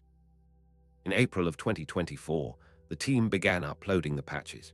They sent the first piece, the portion of code that handled engineering data, the housekeeping information about the spacecraft's own status. They waited the 22 hours for the signal to reach the spacecraft. They waited another 22 hours for the response, and when the response arrived, the engineers watching the screens at the Jet Propulsion Laboratory saw something they had not seen for nearly 5 months. Engineering data, properly formatted, reporting accurate information about the spacecraft. Voyager 1 was talking again. The fix had worked. Over the following weeks, the team uploaded the remaining pieces of code, restoring the spacecraft's ability to transmit science data as well, bringing the full mission back online. The recovery was celebrated quietly within the planetary science community. News outlets ran stories about the resurrection of Voyager, about the engineers who had saved the mission, about the remarkable feat of remote debugging across 15 billion miles. The team itself was relieved, but not entirely at ease. The chip that had failed for a reason. It was old, it had been exposed to radiation for 46 years, and there was no way to know whether other components might be approaching similar failures. The recovery had bought them time, perhaps years, but it had not made the spacecraft any younger or any more robust. The mission would continue, but the team was newly aware of how fragile that continuation was. What the news stories did not mention, what the team did not publicly discuss, was what they had discovered while they were trying to communicate with the silent spacecraft. During the months when Voyager 1 was sending its meaningless stream of bits, the engineers had been analyzing every aspect of the strange transmission, trying to find any pattern that might tell them what had gone wrong. And in the course of that analysis, they had noticed something peculiar about the pattern itself. The bits were not entirely random. They had structure. The repetition that the team had initially dismissed as a simple loop, the spacecraft's malfunctioning system stuck in a single state and broadcasting the same garbled data over and over, was on closer examination more complex than that. The pattern shifted subtly over time, with variations that seemed to correlate with the rotation of the spacecraft, with the temperature of certain components, with factors that should not have been able to influence a system that was supposedly producing pure noise. The team did not know what to make of this. The most plausible interpretation was that the failed chip was not producing entirely random output, but was instead producing output that was being modulated by other parts of the spacecraft as it tried to process the broken data. The broken chip was, in effect, acting as a strange and unintended sensor, with its corrupted output reflecting the conditions of the various systems that were trying to interact with it. This was not a particularly profound finding in itself. Hardware failures often produce output that reflects the state of nearby systems, but the team had been analyzing the modulation patterns with extraordinary care, trying to extract any information that might help them diagnose the problem, and they had found something that none of them could explain. The modulation patterns contained components that correlated with the timing of the secondary signals that the plasma wave instrument had been detecting. The pattern of variations in the meaningless data stream from the broken chip showed the same characteristic rhythms, the same intervals, the same structural features as the unusual signals that had been arriving in the plasma wave data for the previous year. The two phenomena, which should have been entirely unrelated, were synchronized. This was the most disturbing finding of the entire mission. The plasma wave instrument was measuring conditions in the interstellar medium outside the spacecraft. The flight data system was a computer chip inside the spacecraft. There was no physical mechanism by which the two should be coupled, no path through which a disturbance in the external plasma could directly affect the operation of an internal computer. And yet, the data showed that they were coupled. Whatever was producing the secondary signals in the plasma wave instrument was also producing variations in the failure mode of the flight data system. The two systems, separated by spacecraft hardware, were responding to the same underlying phenomenon. The team had no theory that could explain this. They had no precedent for it in any other spacecraft data. They had only the observation, sitting in their archives, waiting for someone to find a framework that could make sense of what Voyager had been trying to tell them. The discoveries that Voyager had been quietly accumulating over the previous decade did not simply add new pieces to an existing puzzle. They forced a slow and uncomfortable reconsideration of how scientists understood the boundary between the solar system and interstellar space, and of what they thought they knew about the local galactic neighborhood. The conventional picture, the one that had been taught to generations of graduate students and codified in textbooks, was not exactly wrong. The basic physics of the heliosphere remained intact.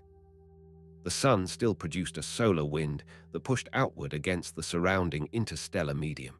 A boundary still formed where the two met. Cosmic rays still streamed through the galaxy and interacted with the solar bubble in ways that could be measured and modeled. None of that had been overturned. But the details, the specifics, the actual properties of the region Voyager was traveling through had turned out to be different enough that the implications cascaded through the field. The first thing that had to change was the picture of the heliopause itself. For decades, the boundary had been treated as a relatively well-defined surface, a thin transition between two distinct regions of space.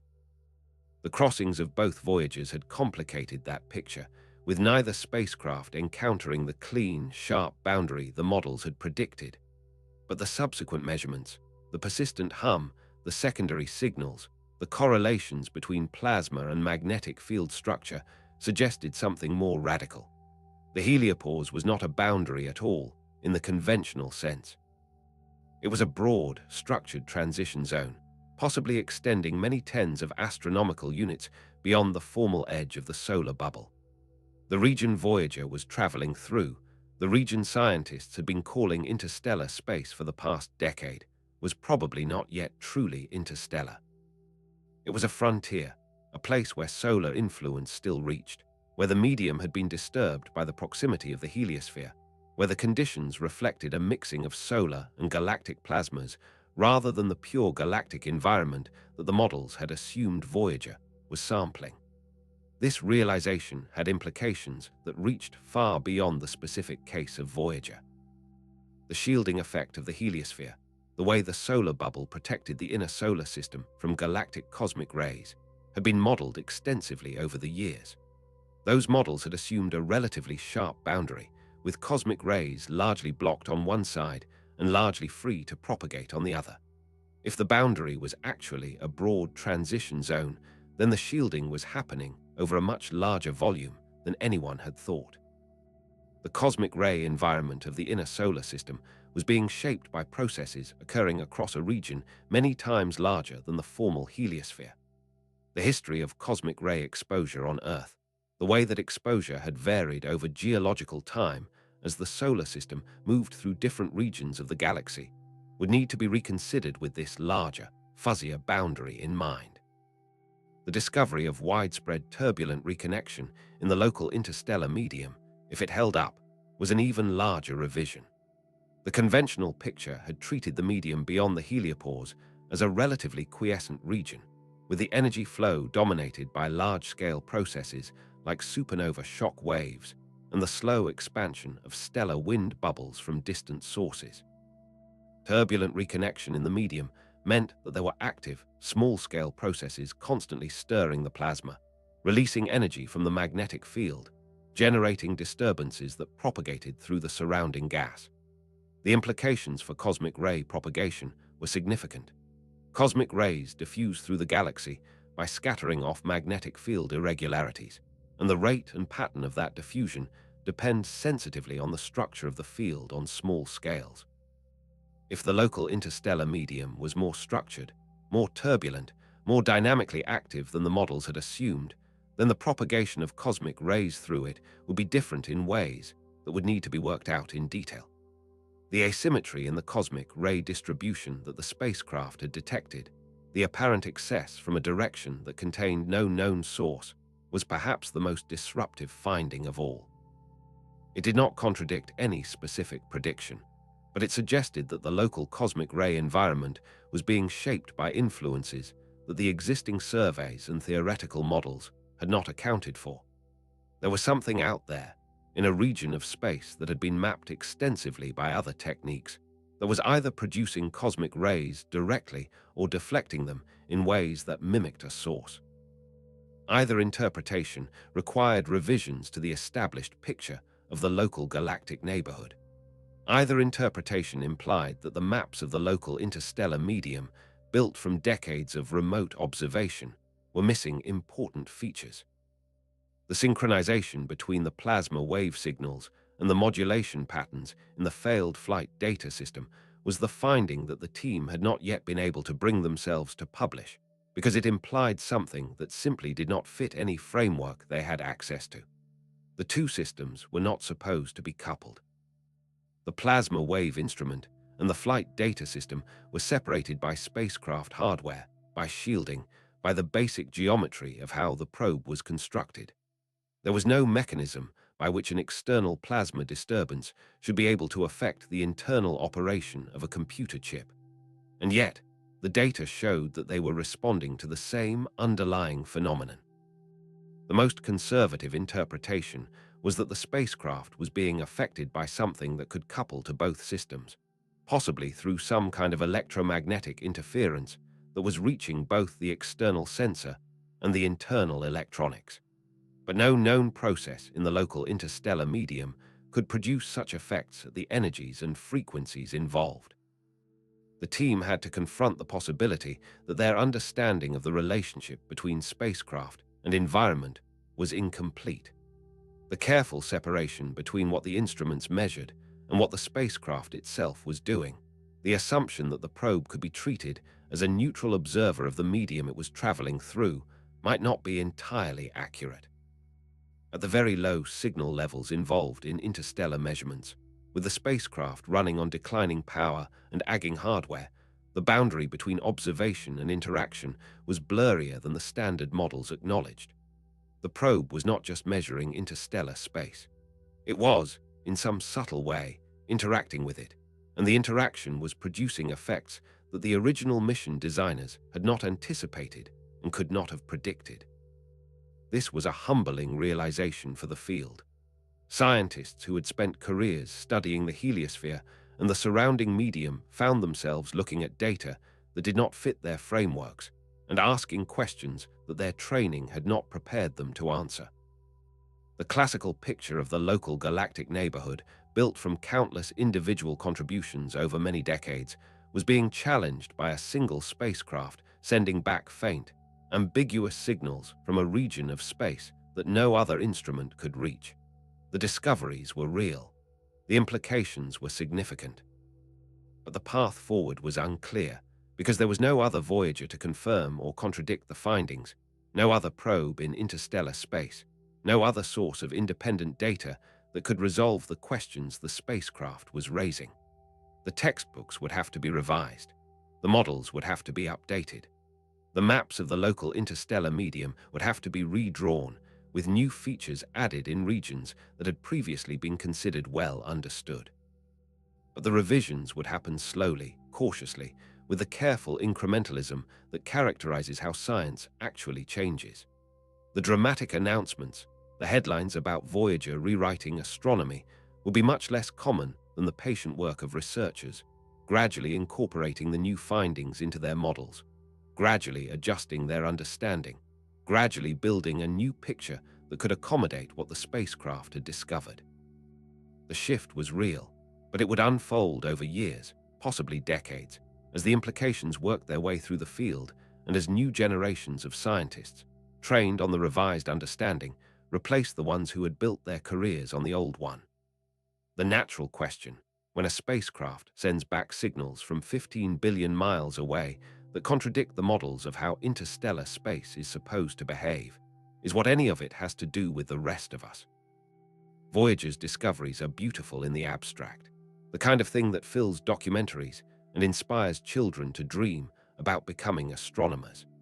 But the practical implications of a hum in the interstellar medium, of cosmic rays arriving from the wrong direction, of plasma disturbances synchronized with the failure modes of a half-century-old computer chip, can seem remote from the daily concerns of life on Earth.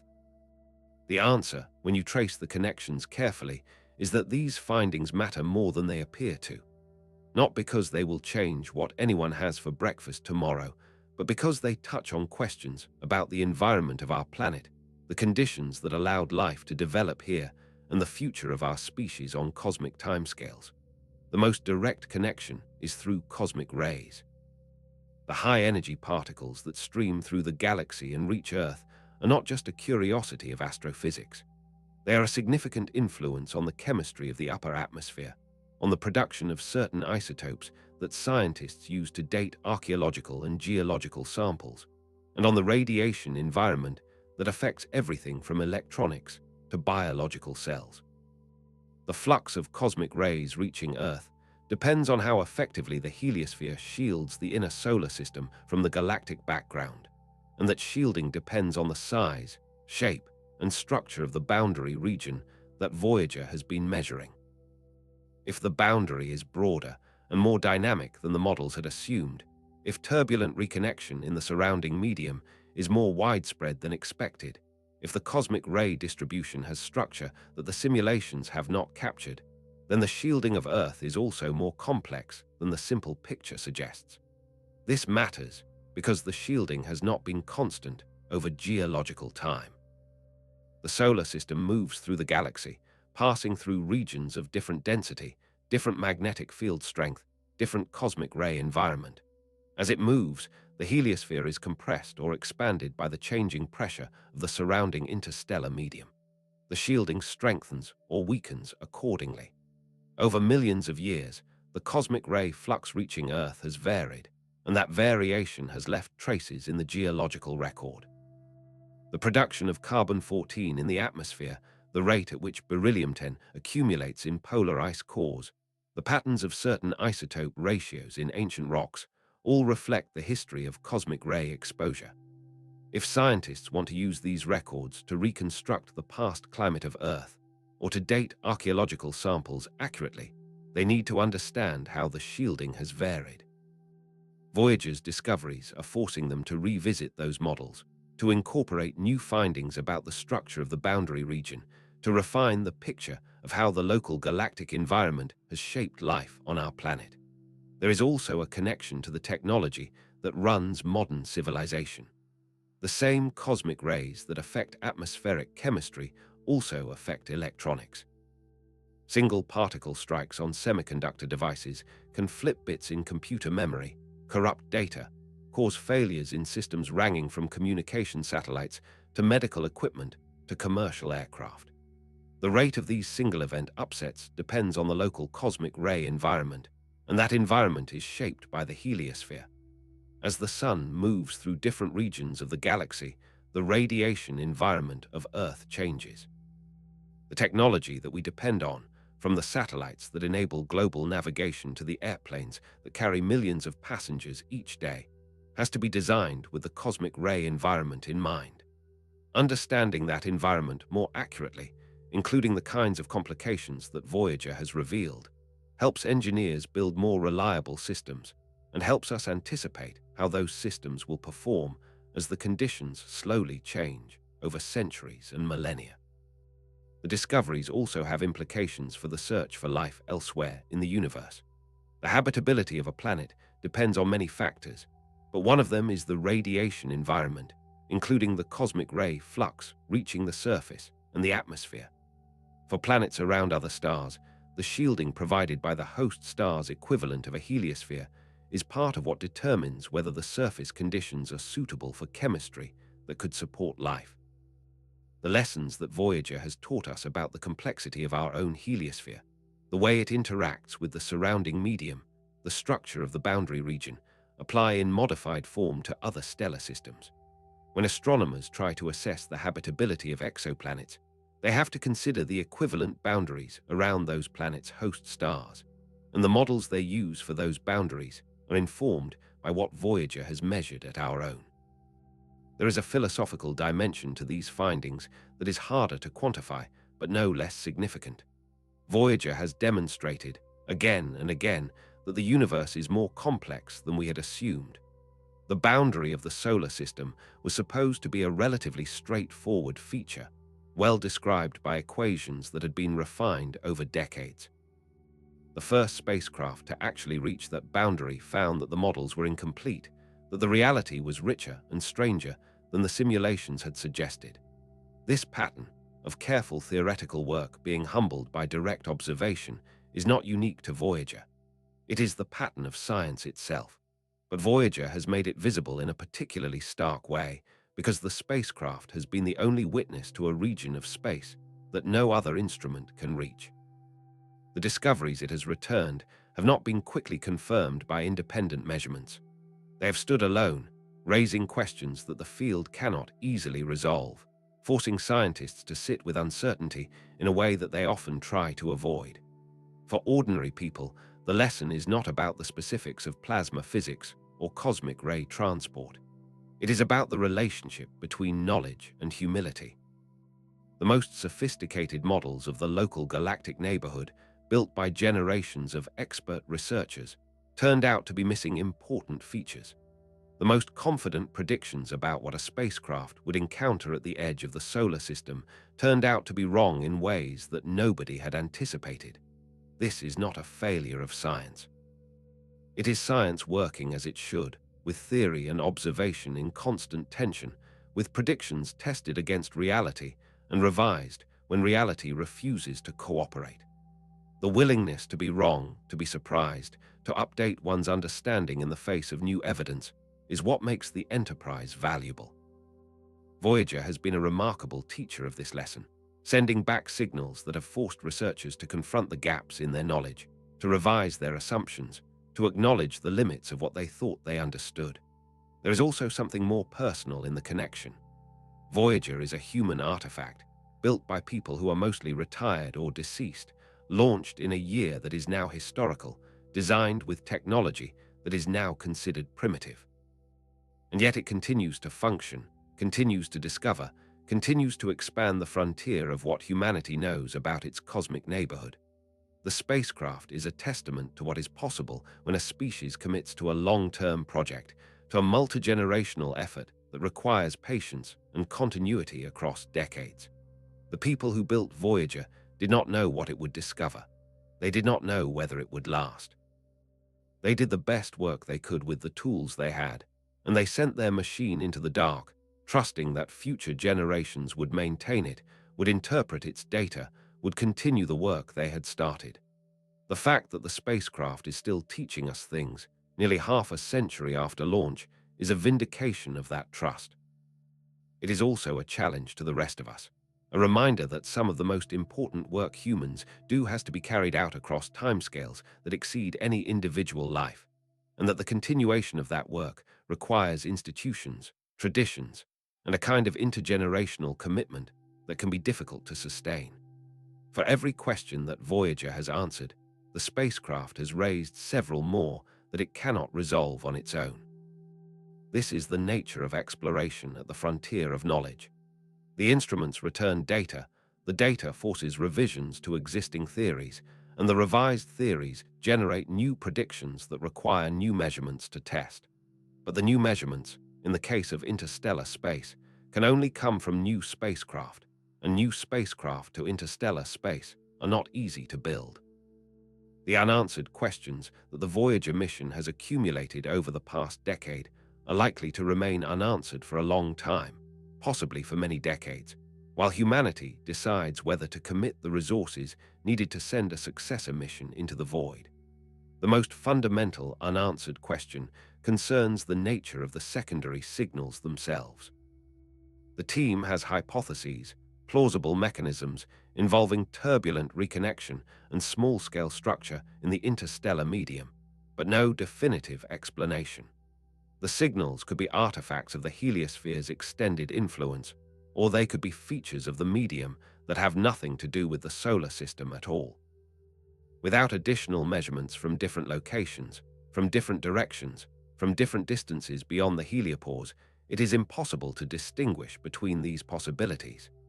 Voyager 1 provides a single trajectory through a vast volume of space, sampling conditions along a single line. Whether the structures and signals it has detected are local to its path or are widespread features of the local interstellar medium cannot be determined from the data the spacecraft alone can return. The cosmic ray asymmetry is similarly resistant to resolution. The apparent excess from a direction with no known source could be revealing genuine physics that nobody has yet identified, or it could be a statistical fluctuation that will fade as more data accumulates, or it could be a systematic effect in the agging instrument that the team has not yet been able to characterize. Each of these possibilities has different implications, and only additional measurements can distinguish among them. Voyager 2 is heading in a different direction and might eventually be able to provide some independent perspective on the cosmic ray sky. But its cosmic ray instrument is also agging, and its measurements are subject to the same uncertainties. The kind of comprehensive sky survey that will be needed to definitively characterize the local cosmic ray distribution would require instruments far more capable than anything currently in interstellar space.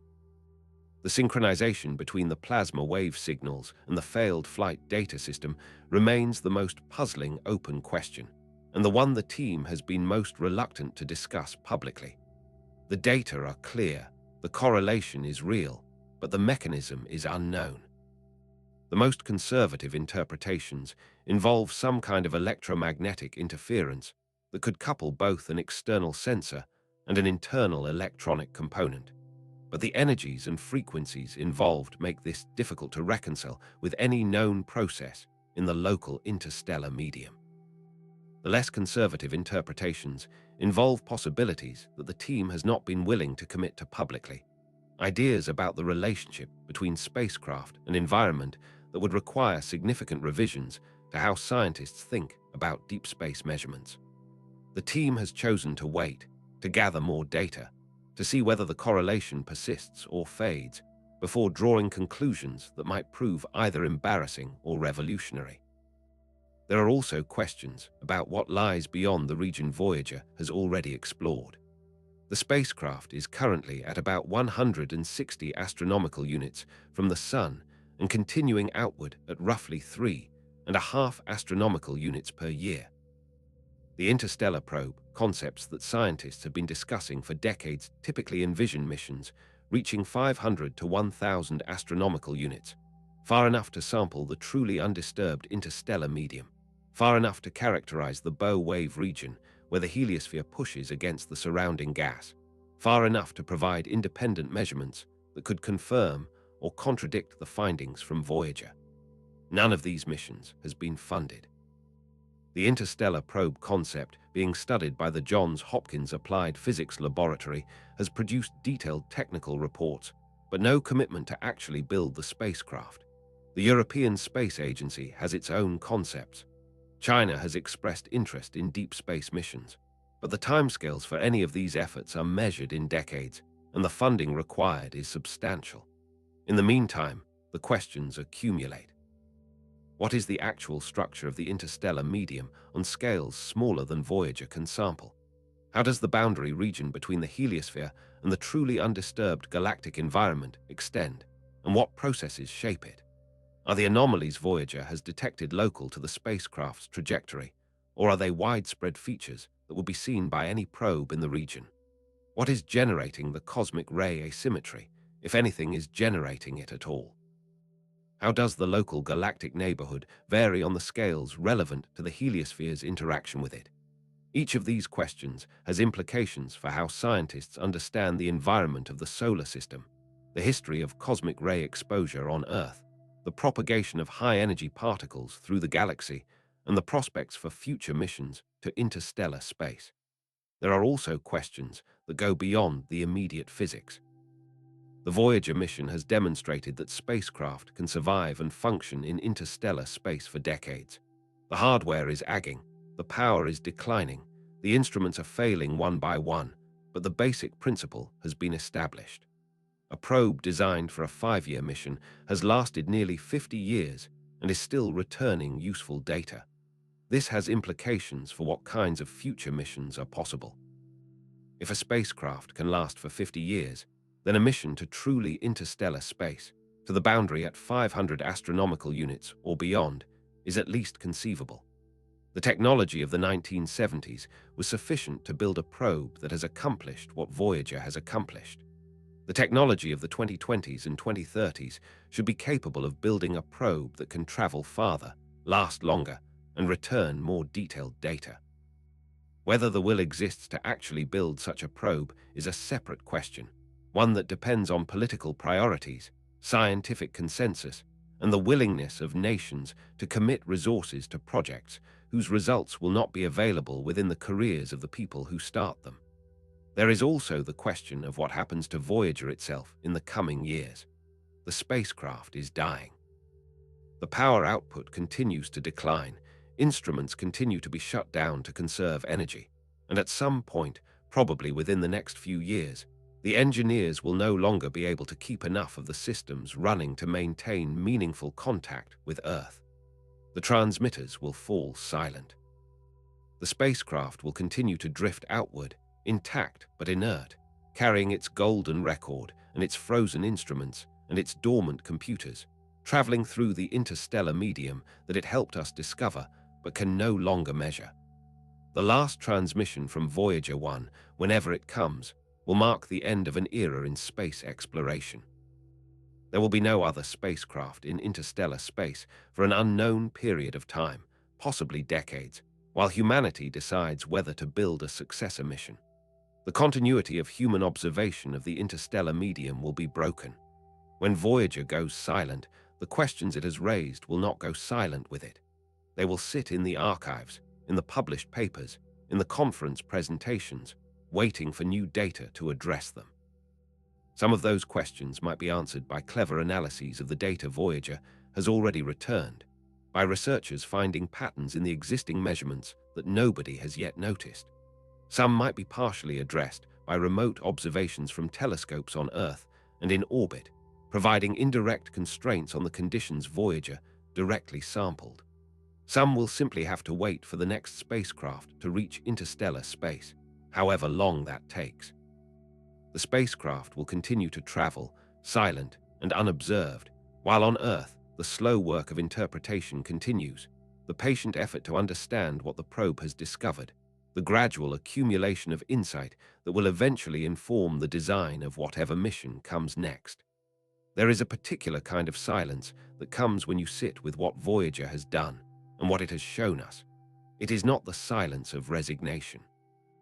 It is the silence of perspective, the quiet that settles when the mind tries to absorb something it cannot quite hold all at once. Two spacecraft, built by hands that are mostly no longer alive, launched in a year that fades further into history with each passing month, are still traveling outward through the dark. They have crossed a boundary that no human-made object had ever crossed before. They have sent back signals from a region of space that no telescope on Earth can directly sample.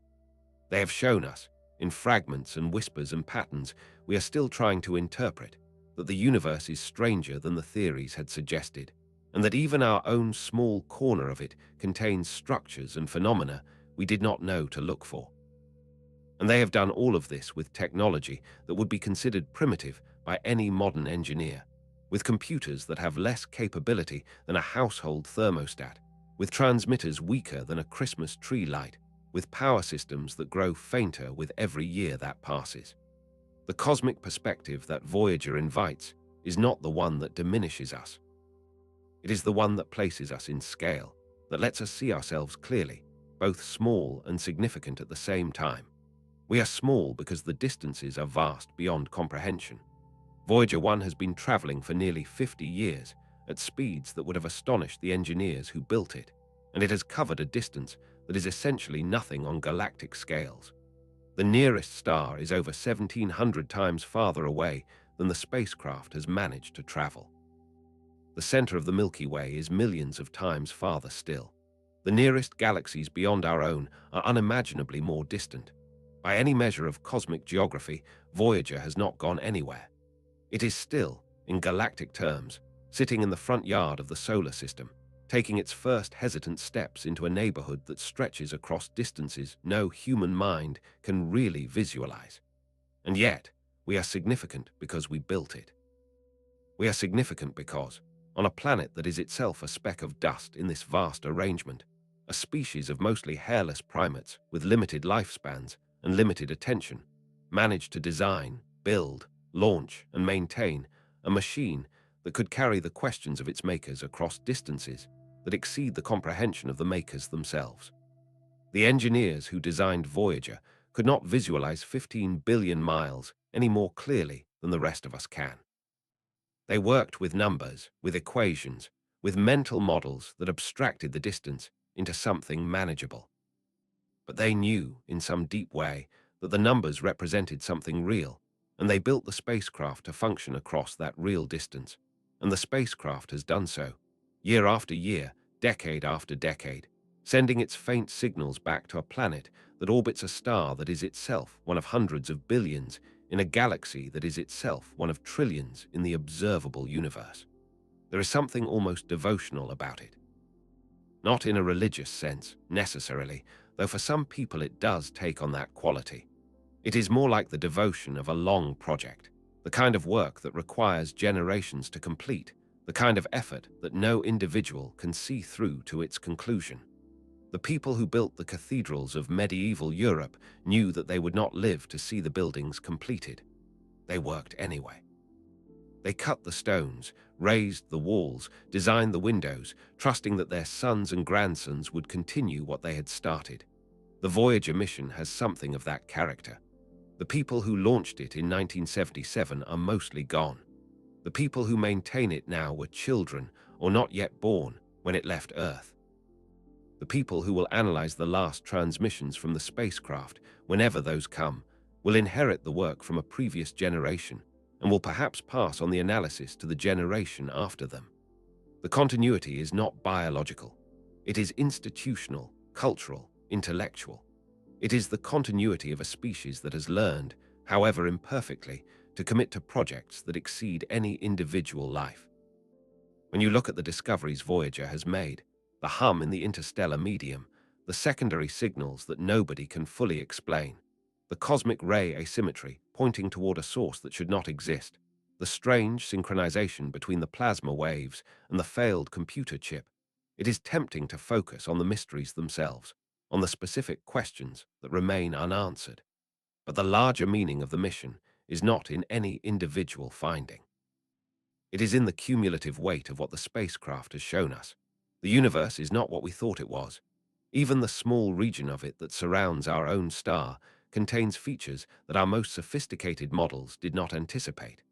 The boundary between solar influence and galactic influence is broader, more dynamic, more complex than the textbooks said. The medium we float through is structured in ways we did not predict. The cosmic rays that reach our planet are shaped by processes that the surveys have not fully mapped.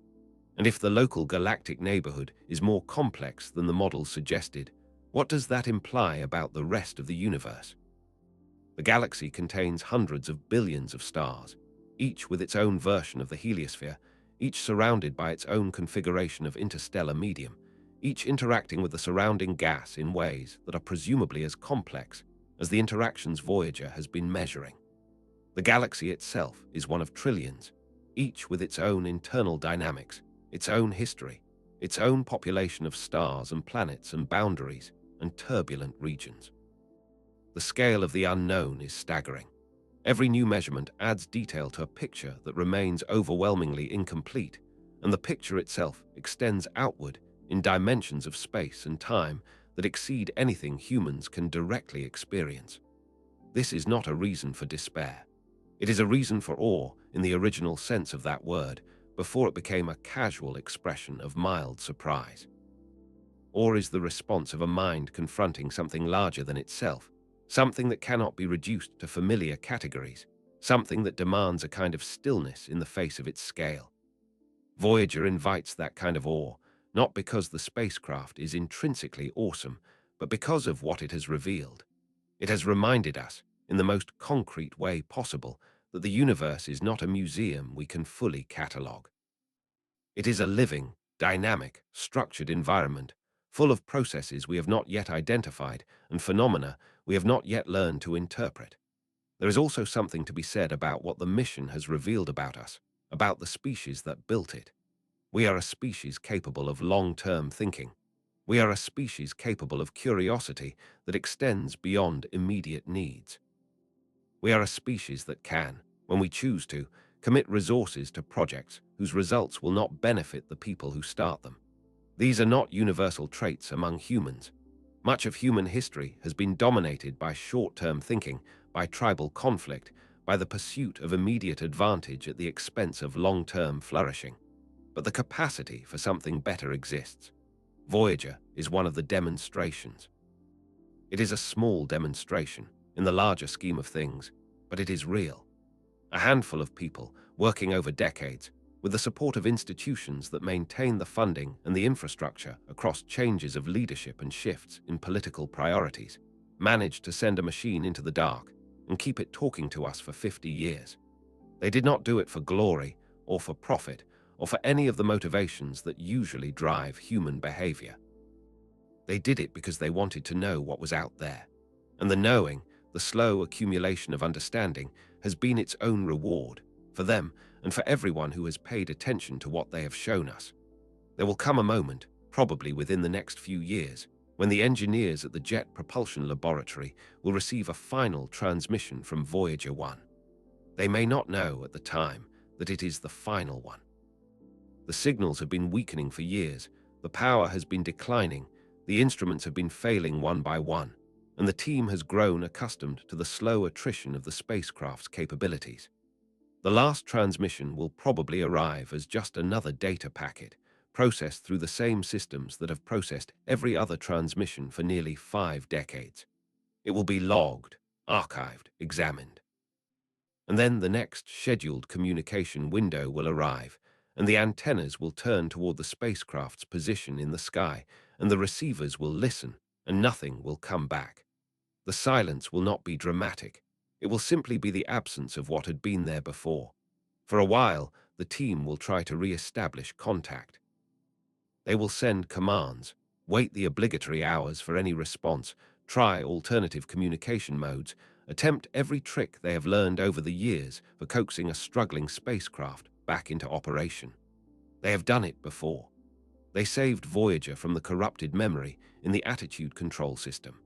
They brought it back from the 5 months of meaningless transmissions when the flight data system failed. They have a history of recovering the spacecraft from situations that seemed terminal. But eventually, the time will come when the silence is permanent, when no command produces a response, when the power has dropped below the threshold needed to operate even the transmitter. The mission will be over. The spacecraft will continue to exist, will continue to travel, will continue to drift through the interstellar medium it helped us discover, but it will no longer talk to us. It will be alone, in a way that no human-made object has ever been alone, traveling outward into the dark with no expectation of ever being heard from again. The golden record will still be there. The plutonium-powered electronics will go cold, the transmitters will fall silent, but the gold-plated copper disc attached to the side of the spacecraft will remain intact, undamaged by the vacuum of space, preserved by the absence of oxygen and water and biological processes that would degrade it on Earth.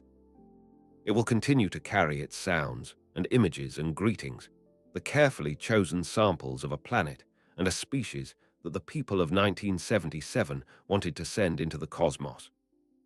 Bach and Beethoven and Chuck Berry, the greetings in 55 languages, the diagrams of human anatomy, the images of children and landscapes and technology, the pulsar map showing where Earth could be found in space and time.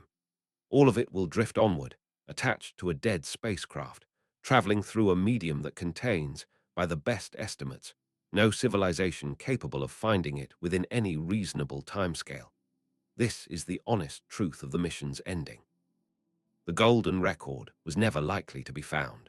The probability of any external civilization detecting and retrieving the spacecraft is, for all practical purposes, 0. Space is too vast, the spacecraft is too small, and even the closest stars are too far away to be reached by Voyager's slow drift within timescales that any civilization is likely to maintain continuous interest in interstellar surveying.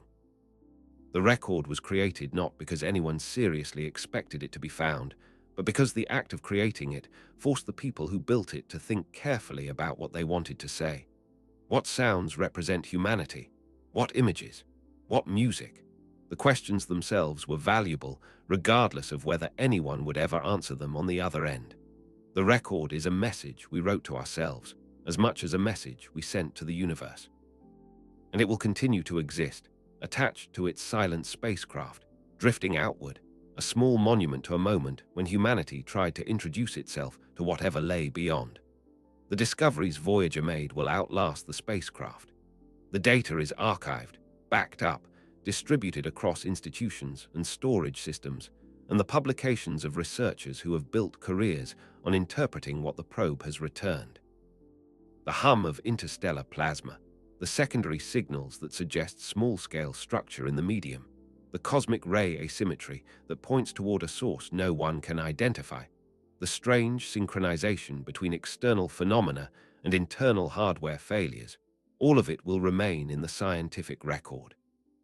Future generations of scientists will continue to study the measurements, finding patterns that the current researchers have missed, applying new theoretical frameworks that have not yet been developed, comparing the Voyager data against measurements from future missions whenever those missions eventually fly. The spacecraft will be silent, but its legacy will continue to generate insight for decades to come. There is also the possibility that someday, perhaps 50 years from now, perhaps a century, a successor mission will reach interstellar space. An interstellar probe carrying instruments that Voyager could not have included, designed to last for generations, built with the lessons of the original mission in mind. That probe will measure the medium in places Voyager could not reach, will provide the independent confirmation that the current discoveries lack, will resolve some of the questions that the original spacecraft raised but could not answer. When that mission flies, whenever it flies, it will be flying in Voyager's wake. The trajectory it follows, the instruments it carries, the science it aims to address, will all be shaped by what the original Voyagers found. The discoveries we have been discussing tonight will inform the design of missions that have not yet been conceived, built by engineers who have not yet been born, returning data to humanity that has yet to exist.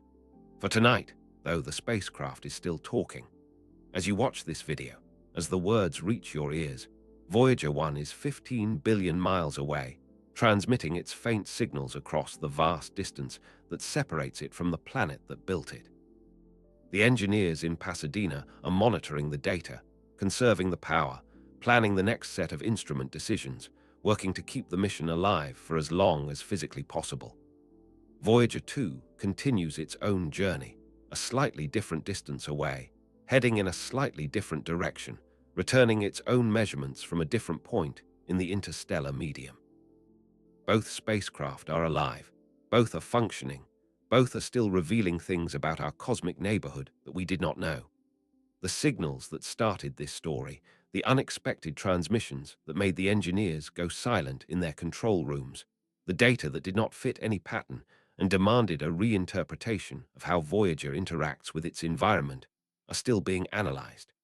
The researchers are still trying to understand what the spacecraft has been telling them. The papers are still being written, the conference is still being held, the implications still being worked out. The mystery has not been resolved. It may not be resolved within the operational lifetime of the spacecraft.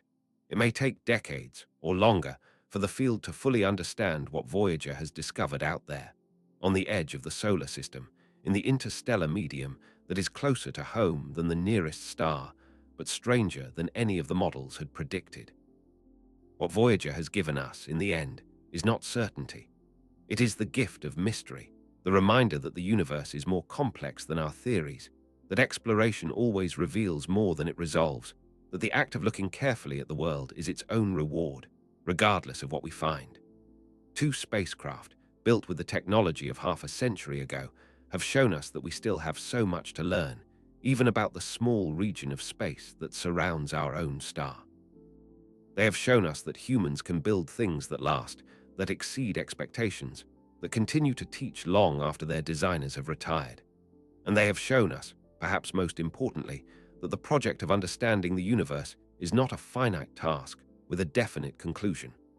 It is an ongoing relationship between a curious species and a cosmos that is endlessly larger, stranger, and more wonderful than anything we have so far imagined. If you have stayed with us through this entire journey, through every section of this story, thank you for your time and your attention. If the discoveries Voyager has made, the questions it has raised, the silence it will eventually fall into, means something to you, please consider liking this video, sharing it with someone who might appreciate it, and subscribing to the channel for more stories from the edges of human knowledge. Leave a comment letting us know what you thought, what surprised you, what questions you still have. Until next time, keep looking up. The universe is waiting, and there is so much we have yet to learn.